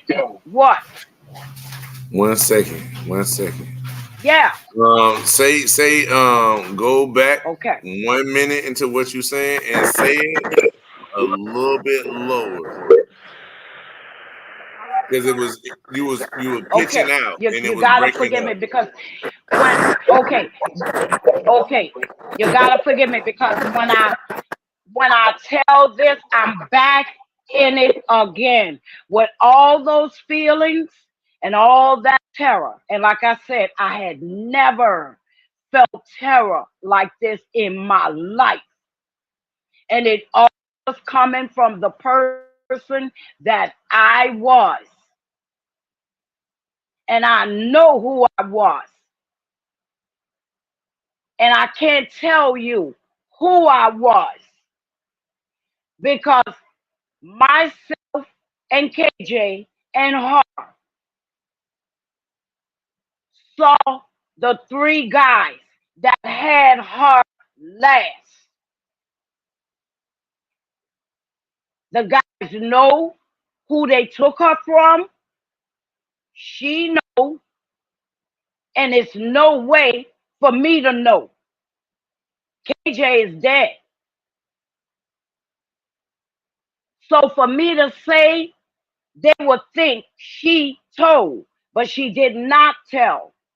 I have a reputation for this, and I can line people up that will tell you that I'm gifted and that I see things. And I only see life. I don't go to bed and have dreams like people have. I only see past, present, and future. When God show me something, it's a secret. It's death. It's something evil that should be brought to light. So when I realized what I saw, and I saw another psychic saw the same thing I saw, but she went online. And after she did it, she got death threats out this world. And she said, this is the last KJ that I'm doing. She said, I'm quitting because of the threats that I'm getting.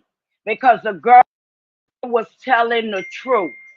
That's why she was getting the death threats. And she's still online.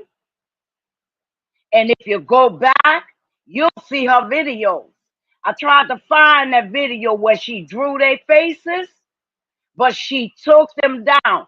I guarantee you, I'm not the only person who saw that video from this particular blogger.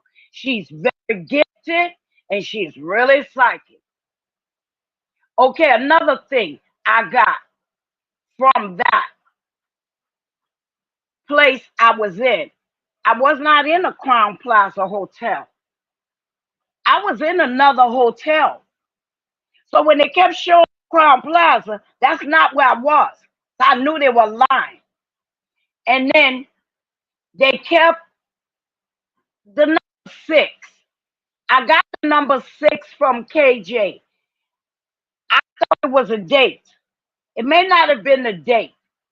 All I know is it's a 6 and it meant something. And it applied to everything I see, applied to what I'm seeing right now. So it had to apply to where I was. And where I was not Crown Plaza.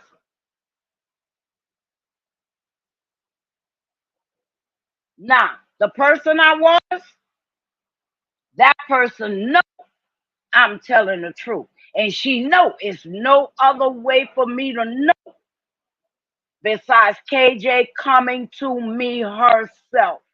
And this is the only reason for 5 years I have been carrying this.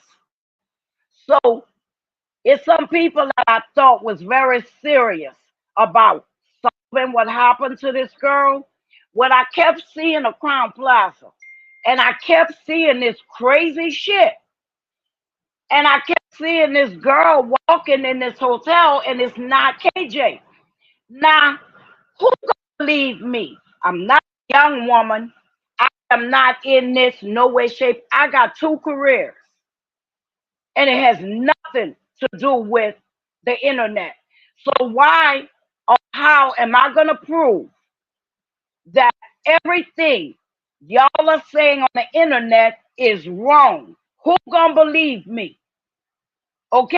And then when this other blogger decided to quit, she was the only proof that I had that this really happened, because I emailed her that night, but she never answered me back because this girl was terrified of what she saw. I'm terrified, but my gift is to tell. KJ had nobody. This is why she was reaching out to psychics and strangers and gifted people. I don't call myself psychic. I don't read people's minds. I call myself gifted because spirits come to me. And the only spirits God allowed to come to me is people that have been killed. I don't just see people that die. So when they were saying KJ in that freezer, I knew that was a lie, because I don't see people that die accidentally. I see people that are murdered only. So now that's a lie. So we up to 3 lies. The hotel, the girl walking around the hotel, and the fact that she walked in and it's an accident. So now we up to 3 lies. Okay. And then they were talking about the 10th, and I had the 6th. So I thought it was a death. So I figured they were lying about that too. That little girl did not die on the 10th or the 9th when y'all said it. I knew KJ died right after that scene. That was when they killed her. What else I got from there? Listen, this is okay. I emailed 54 Keys because I knew she was a real detective. And I just told her, no, I didn't email her because I didn't have her email. I went on her thing after I listened to her. She seemed to really want to tell the truth when I know everybody else was lying. So I asked her, would she contact me? I had some sensitive information, and I was honest with her. I said, I'm not a blogger and I'm not online. And she emailed me and asked me what I wanted to tell her. And I told her, I said, you may, think I'm lying. See, because you got people all over, I'm psychic, I'm this. And that makes it bad for people who are really gifted, because half of y'all are lying. So I told her, I said, I'm gifted and I see things. And she relayed to me that she believed in spiritual things. She said, everything, some things come to me spiritually too. So I knew she was an open-minded person. She said, Miss Kelly, tell me everything you got from this vision. And I told this woman, I wasn't in that hotel, that is not KJ, and about the 3 guys and about me. And I said, they are saying that all 3 of them girls participated. And I said, it's a lie, because I was one of them girls. And when I figured out what was going on, I tried to get her out of that hotel. And I said, I can't tell you who I was, because I'm not looking at myself, you see, in a vision. I'm playing out who I am. And I know who I am. So, I told her this, and I gave her the number 6. And she said to me, she said, Miss Kelly, she said, stop crying, because she called me. She said, I suspected everything you are saying. She said, and I know you're telling the truth. Okay, here we go to Trey Gang. Looked like he was really into it. He really cared about getting this girl justice, not making money, not building his platform, because now I can see the difference. Now I could tell the difference in the people that were building a platform and the people that were really trying to get out the truth. So I emailed Trey Gang, because at first I really thought, he wanted the truth. And this is where I first heard T Slick talking, but I don't know her. She's just somebody, another blogger, in other words, commenter. because you know I know nothing about this thing. So I emailed, no, went in his comment and I told him, I said, I know some things. And I'm telling him, I said, y'all are wrong. And I'm telling him, that's not KJ. And I told him, I said, send me an email because I can't say what I want to say here. Because by then, they were killing people. People were dying left and right. Anybody that had anything to do with this case was coming up dead. That just, I was terrified. But I'm God's child. That little girl came to me, she trusted me, and I'm going to deliver this message. So he sent me his email, and I emailed him. And he went on his live.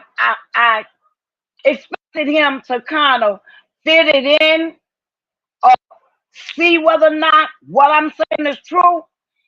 He came on live and he said, you know, he said, I deal in facts. In so many words, he said, I deal in facts. And he said, I get a lot of stuff. He said, I do not do psychics.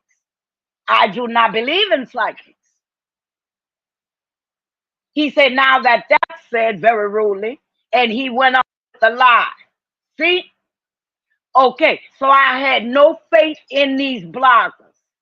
I reached one person that believed me, and she knew I was telling the truth because she had some of the information I had. She just did not know whether or not it was true. She said I solidified a lot for her. Anyway, they went on with their lies, same old shit. And then I heard T. Slay. Now, this years later. Now, remember, I have sent out email after email after email telling these people you are on the wrong track. They all ignored me. And then I heard T. T went right there to what I knew. She said she had the number 6. When she got it, I don't know, because that's when I tuned out. I said, I got to contact this girl. Then T. Slay said about the hotel. She said, this shit didn't happen in the car. I said, oh my God, I have got to contact this girl. And I did. And I told T. Slay what I saw. And she said, what you saw, Miss Kelly, I believe you. She said, because these are the things that I know I'm trying to prove, and everybody keeps saying I'm lying. Well, I'm here to say, she not lying. It wasn't the Crown Plaza Hotel, and I will lay my life down on that. What God showed me, nobody can ever, never change and tell me any different. And that little girl showed me somebody tried to get her out that hotel. You pick who you think it was, and she fought. And as I said, they took her on the elevator, and that's the last her friends saw of her. The point is, she can never tell because they'll kill her. They told her that night they'd kill her. She knew it. I knew it because I was her. Anybody want to dispute what I saw, what KJ said to me? Be my guest. But you're wrong. Kelly, sis, I tell got me the about email the 6th floor, sis. years ago.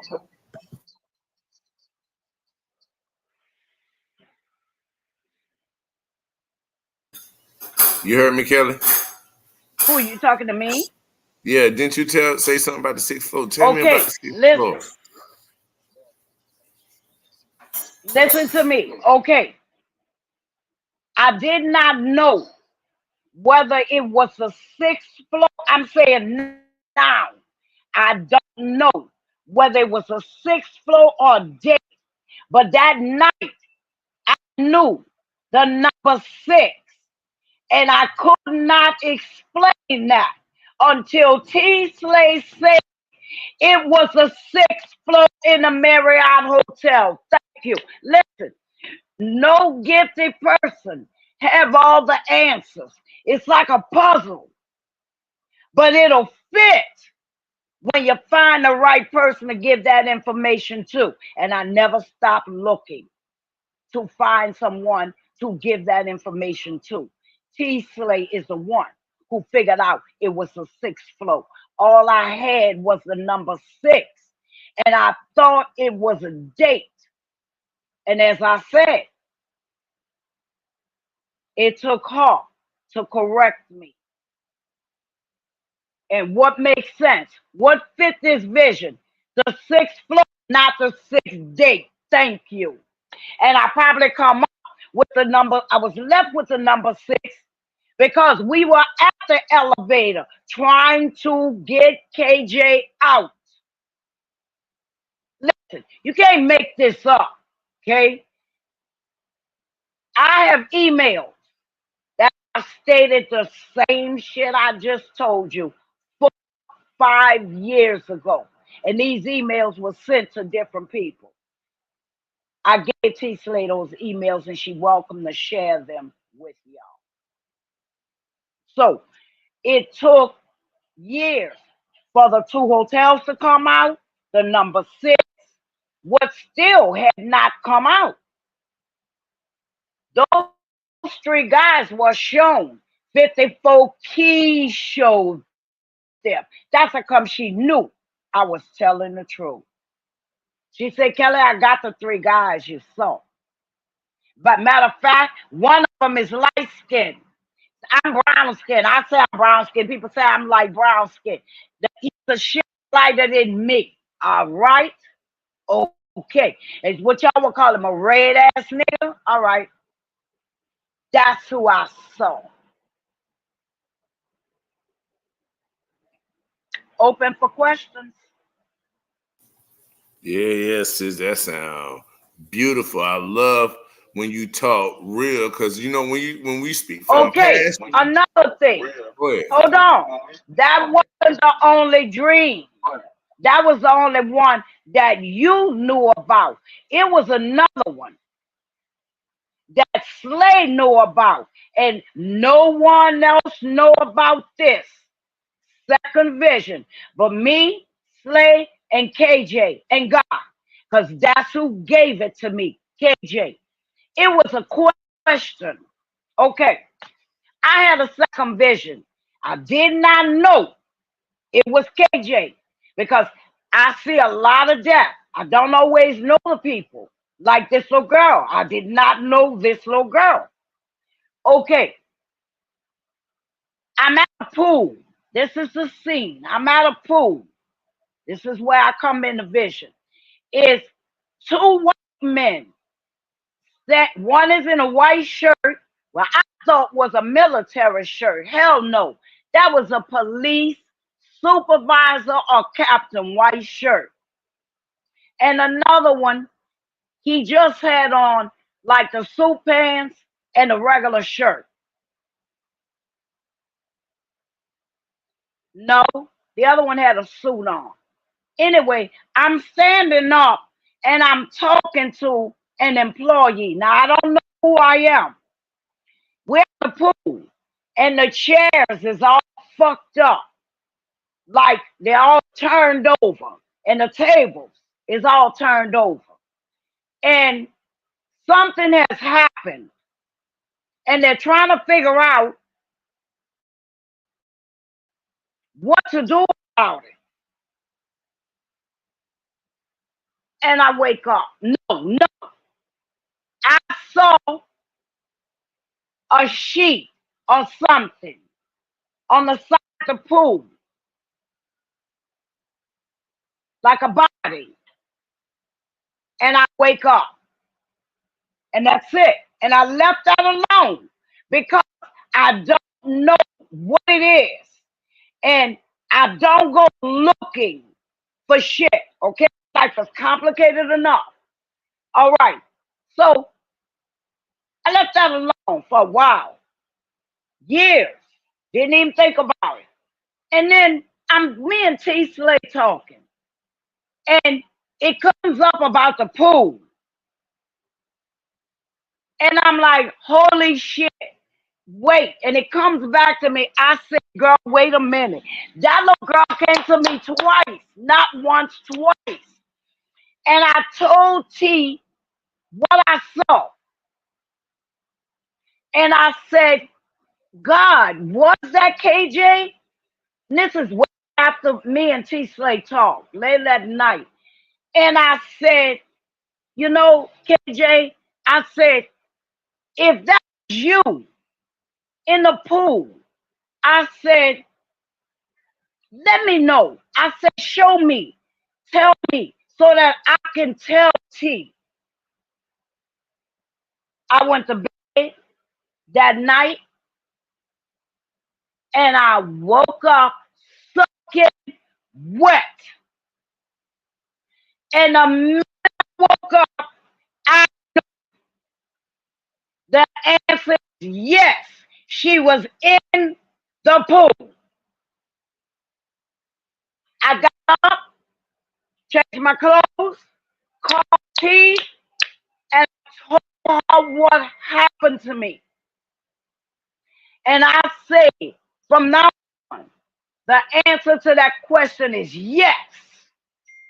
That little girl was in that pool. And I don't know.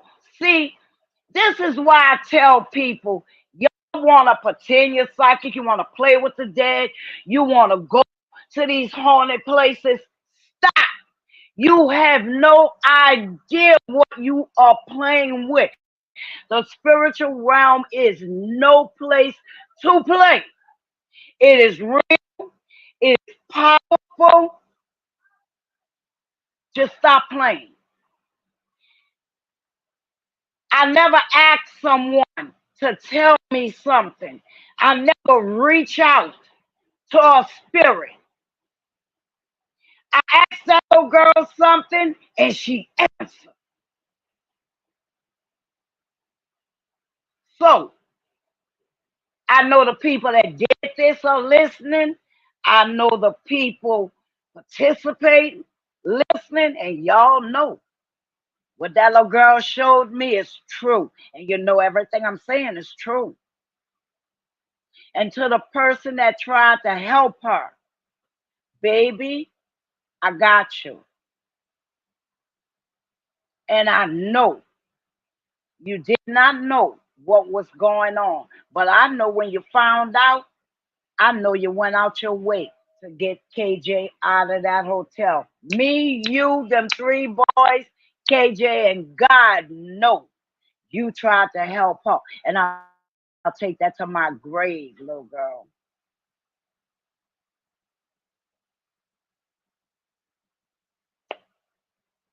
Anybody want to ask me anything?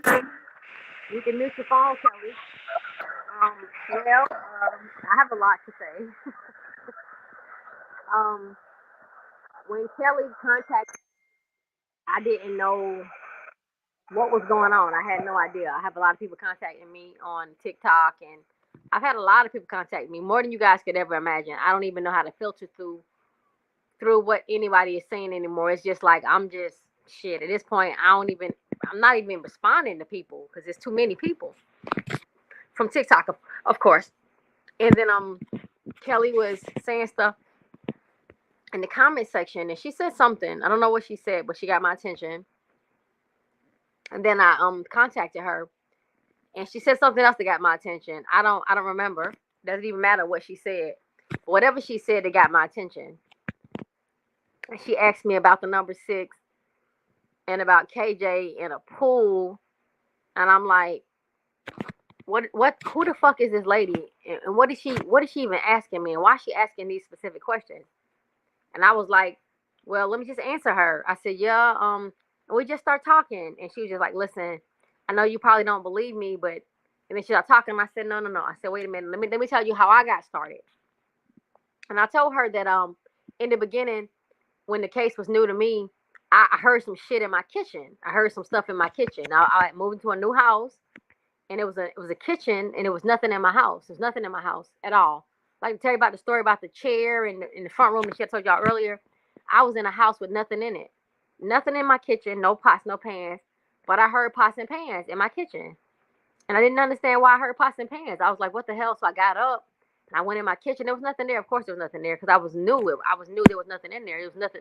How could something be there? It wouldn't be nothing there. But I heard it, and I was like, ooh, I don't know what that is, and I just kept moving. But I just, I kept going. And then, like months later, whatever, years later, I heard about the kitchen, and I'm like, damn, well, those the pot. And I didn't think nothing of it. So then I was talking to Kelly. I said, yeah, I heard some pots and pans in my kitchen. She said, so Kanika was fucking with you with them pots and pans? And I was like, what? She said, you was hearing pots and pans? I said, yeah, I heard some pots and pans in my kitchen, but it was nothing in my kitchen. But I'm just letting you know that my attention was definitely there. And I was in my home and just explaining to her how everything happened with me when I first went to my house. And she was like, no, no, no, no, no. Kanika was clicking those pots and pans and trying to get your attention. And I was like, what? And she was like, no, you need to understand. She came to you. I was like, hell no, I was awake. She like, well, so maybe you get your stuff when you're awake because I get my shit when I'm sleeping, but you get yours when you're awake. And I'm like, well, I definitely heard pots and pans, and I just kind of let it go. I let it go. I didn't think much about it, but now I'm thinking about it. So now I'm gonna mute my phone, Kelly. You can tell them the rest of it because I want you to explain to them what else happened because I'm telling them what I told you and what you told me, but you tell them what you told me. Okay. Okay, this is the thing. I'm no expert, but I know when I know how spirits work and I know how they come to you. Um, I don't get everything when I'm asleep. I only get the bad and the dead come to me when I'm asleep. Um, when I'm woke, I see other things like Israel, but we're gonna save that for another show. I told Fred we was gonna do the Israel show. Anyway, I was talking to T and I'm telling her about KJ and how this little girl come to me. And she said, Kelly, and I want to know how did she get into this? And she told me, but it's a connection with her son and someone connected to this. But anyway, T told me she just moved in the house and she have nothing in the house, just her. And she kept hearing pops. And she kept hearing pops. And I asked her, I said, did you know anything about this case that when you moved in this house? She said, no. The next day was when it came to her. And her son mentioned to her about, he knew about something to do with this case. Anyway, all I know is a spiritual world. And this is what I told her. I said, now, the next day you getting the feedback and all that week. I said, but think, the night before, you're in the house by yourself and all you hear is pots. And I said, what that tells me is that child, everything that they were telling you, they say were happening in the kitchen. Everything happened in the kitchen. Everything happened in the kitchen. I said, do you see the connection? The kitchen, KJ, and then you end up on this case? Okay. I said, that little girl came to you before because she knew you would end up with this case. And she telling you, help. She's asking you for help. Me, I'm gifted. She's asking me for help. That other blogger, she was asking her for help. This is how spirits communicate with electrical things or even any material something they can make move if God give them that power. God gave KJ the power to reach people like me. And you see, and another thing, people kept saying, I hope she's in heaven. Let me tell you something.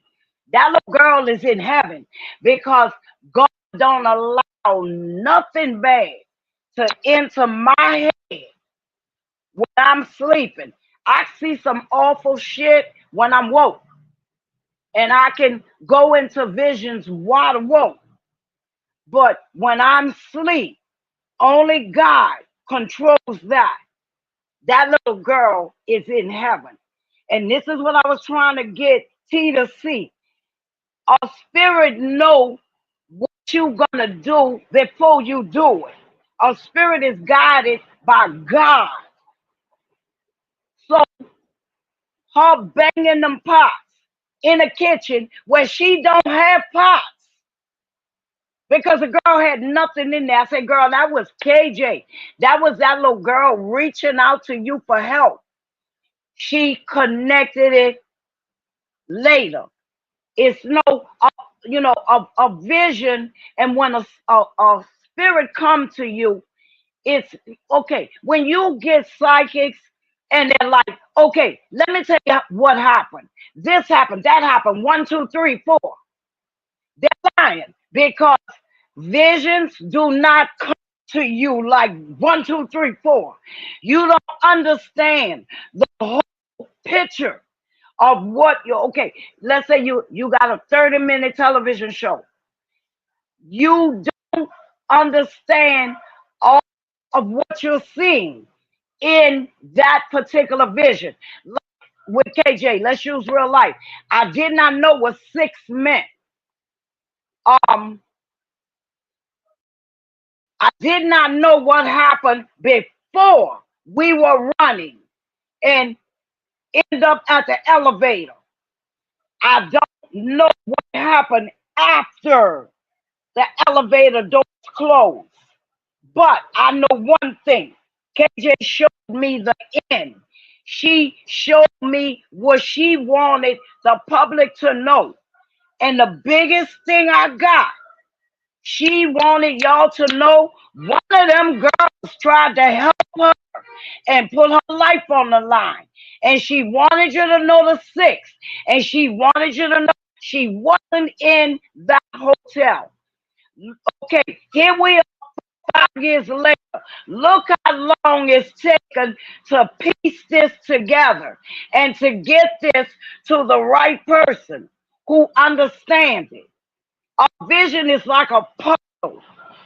They don't come to you with the whole story. They're telling you and showing you what's important to them and what they want you to get out there. Somebody else got the rest of the picture. Thank you. Kelly. So when I talk to T Slay, I filled in shit for her. She filled in the rest of the picture for me. And that is a real vision. It don't come like a movie. Kelly. Yes. While you talking, I hear Irene. I hear Irene saying, y'all supposed to took her home. You supposed to took her home. That's how I should be surprised in seeing her. Irene. You see what I'm saying? Like, we got to go back, sis. We got to play Irene live. And it's going to trigger something for Kelly. Okay. Check properly. But check this out. Who are you at the moment you were saying, Irene, you were supposed to take her home? Who are you? That's what Irene said. Yeah, she said that. You know what I mean? Right. When she was 2, she said 3, that. right? Yeah, that's who she's saying it to. Okay. That's what I know she's saying you it to. was Even though supposed she to take her home. You know what that?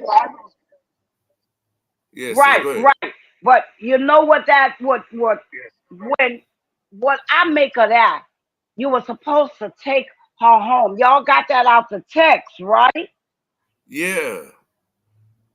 That's the part that fits your vision. Okay. That's what I'm saying. What the that? vision you said. Let me. You think? Okay, That fits what your what what vision. I Yeah, I good. get from that, you know what I know that's I out of always line. wonder how Irene and KJ end up running. And what I'm thinking, because I mentioned this the other day, and Pepsi responded. What I'm thinking is, remember when Bree, now she at the Marriott. Everybody keep thinking she at Crown Plaza. No, she brought that car to the Marriott. Let me tell you why. Because Irene, in one of the lives, Irene said she had that room all day. And if I'm mistaken, maybe 2 days. But she had that room all time, all day. This is why I think Bree brought the call to the Marriott and called Irene. And I think that's when Irene said you were supposed to bring her home. And I think she said, no, we are here at the Marriott. I think they got off. Irene come down and they brought KJ up to Irene's room, laid in the bed to sleep off whatever the fuck she was on. And that is when I think the second half started, when Monifa pick her up off the bed and take her and deliver her to the niggas because she sold her ass. Another thing, the party was a lick. What a lick is where they make money. Because this is what these girls used to do. They used to throw these parties and make money. Okay? I'm trying not to be graphic here and get us cut off. Okay, but like I said, that to me is how Kenika ended up in the bed. Because if you go to me, how the you get so fucked up that you laid out unconscious on the bed? I don't believe that happened. What I believe happened is Kay was already out there, and instead of your girl bringing her home like she was supposed to, because of the donut, she brought her to the Marriott, called them and told her, listen, I'm downstairs with KJ. They came and put KJ in Irene Hotel, which was the day of her party. Now I don't know. It's just an assumption. Okay. I told you what I really knew. This is just an assumption. But I wonder what went on that made Irene that okay, what went on that made me know that I had to get my friend out of there because they're gonna kill her. That is something we may never know what went on. And one of the friends pieced it together. And when they pieced it together, they risked their life. Mute your phone, Kelly. It's a whole lot. We will never know.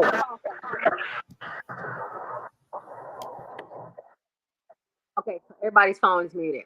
Okay, so I want to address a couple of the things that Kelly is saying. First and foremost, everything that lady said in this moment, she said this shit the exact same way to me when she said this a couple months ago. This lady is saying this shit like it's a soundtrack playing in her head. She does not deviate from what she's saying. And trust you me when I tell y'all something, I analyze everything. I'm waiting for a bitch to get out of line and say something that don't make sense. I'm always on guard. She's never off. It's always the same thing. I don't like foolishly believe anything anyone tells me. I'm always like standing like a little guard dog, like for real, on my damn knuckles and my toes, just back arched up, ears up, always listening and looking for anybody moving anything, especially when it comes to this case. I'm just like that. Whatever y'all get from what I just told y'all, I have puppies, I have dogs. I'm just telling y'all that I feel that way always standing just like that, looking for anything that's moving, trying to figure out what happened to this girl. And that's how she came to me. How she came to me is what she said. And what she said is what she said to me verbatim. Like, she never changes. It's the same fucking story. Like a movie she watched over and over again, something that she had to see. Because if you experience something, it's different. But if you see something, it's a variation, y'all. I'm just giving y'all what I know. But anyways, the pot shit is no lie. I was in my empty house, and it was pots and pans clicking in my house. On the morning of that Sunday morning, after the 10th, I was hearing pots and pans in my kitchen that night, either on Sunday going into Monday. But I was hearing pots and pans clicking in my kitchen, and there was nothing in my kitchen. There was nothing there.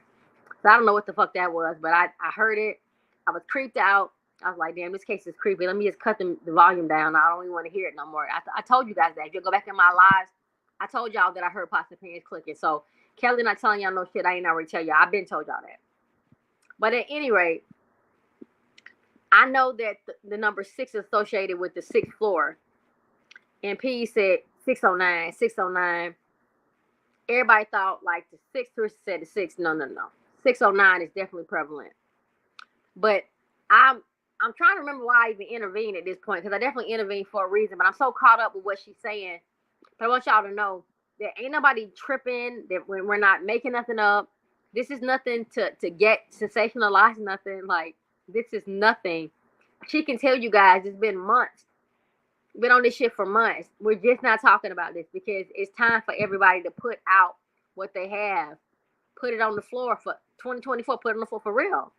So Kelly has to say and do what she was called to say and do. It has nothing to do with me or Fred. Nothing to do with us. This is her.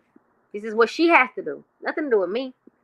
I'm just here to bear witness to the truth. I'm just here for the truth. And I'm glad that we have a platform for truth to be told. But other than that, I have no other objective. Everybody that's feeling her in the comment section, y'all should feel her because she's not lying.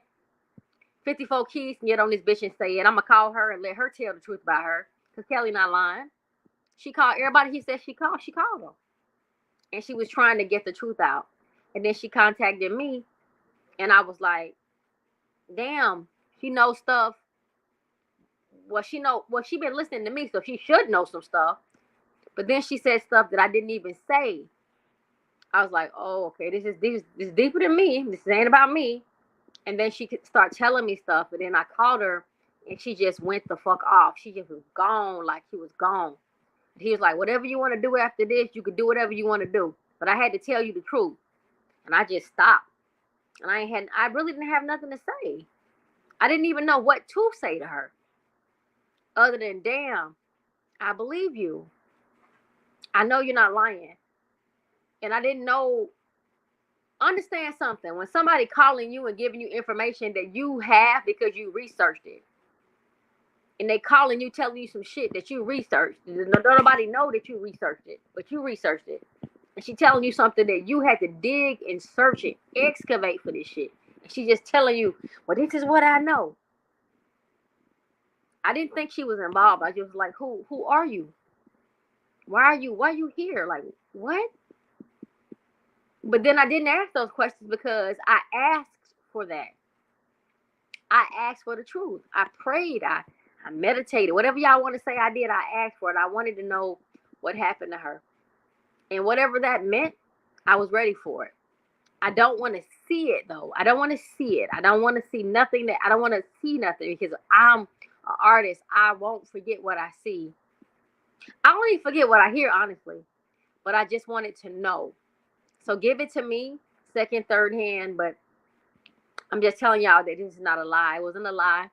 And it's just time for us to all bring what we have because the time is drawing up for us to tell the truth about her. And we had to do this today. We had to do it today. Whatever the date is, I don't even know what the fuck the date is. What's the date? Is it like a special day or some shit? I don't know. But we're telling the truth today. And this is what it is. All I got to say. But I'm going to mute my phone and let y'all talk. But I want y'all to know that this lady is not a fucking joke. I'm not feeble-minded. I am not easy to fool.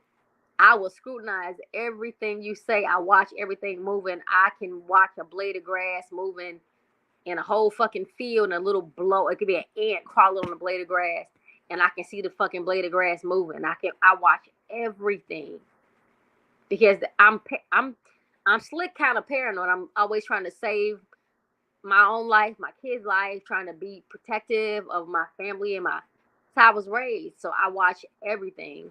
I'm kind of slacking now. I'm getting older, and my kids are getting older, and they're just like me at this point. They're just like me, so I don't have to be so serious at this point because they're just like me. I transferred that shit to them, and they got it now. But honestly, I watch everything. And this lady just came with this information, and I was just like, shit, I don't know what's going on, but Kanika is fucking with more than just me because I can't let her go. I won't let her go. Bruh can't let her go. Y'all can't let her go. And now we got somebody else that knows something about what happened. And I knew Irene hadn't done anything. I knew that she was who she was, but I didn't know how I knew, but I did know. And then she came and told me this. So y'all have to believe what y'all want to believe. As for me, I'm okay with my belief system. So I'm mute my phone, let y'all talk, but this lady's not lying, y'all. She's not lying. I mute my phone. Sis Kells got down, but she definitely wants you to show the emails 4 years ago. If you could post those on your community wall, you can do that. And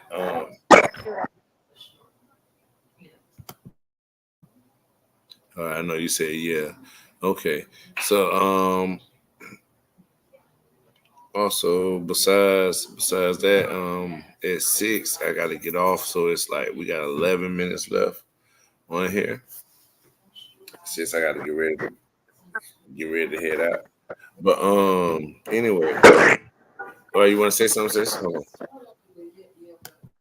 Yeah, you said 11 minutes and it was 11th floor and you said 6 you had to go. That's the 6th floor. So 11 and 6 is still prevalent. But don't don't come back in, bro. Don't even come back in. Go ahead and end the live. But things happen for a reason. He said it's about to be 6 and we got 11 minutes. I'm like, shit. 6th floor, 11th floor.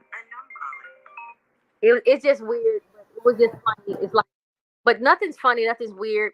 Everything is time and numbers. You have to pay attention to what's going on. So 6 and 11 is definitely prevalent in this case. The 6th floor. P said 609, 609. Teresa said the 11th floor. So this is important. So don't come back in, bro. Mute your line. Don't come back in. And let's just ride on out on this one. And we want to come back later on. Kelly, I know you're back in this group, but later on, it's echo. Mute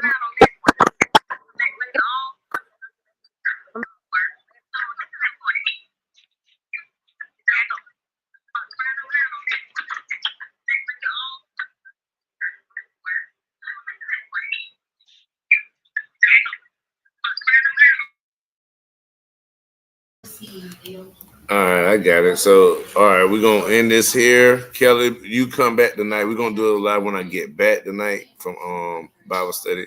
So yeah, I love y'all. Y'all appreciate y'all. All 23 of y'all. Hey, big salute. You know what time it is? This your boy Fred the Jig. We on our POP. Go ahead, sis. Mama, I love you. POP. Hold it down, y'all. Salute.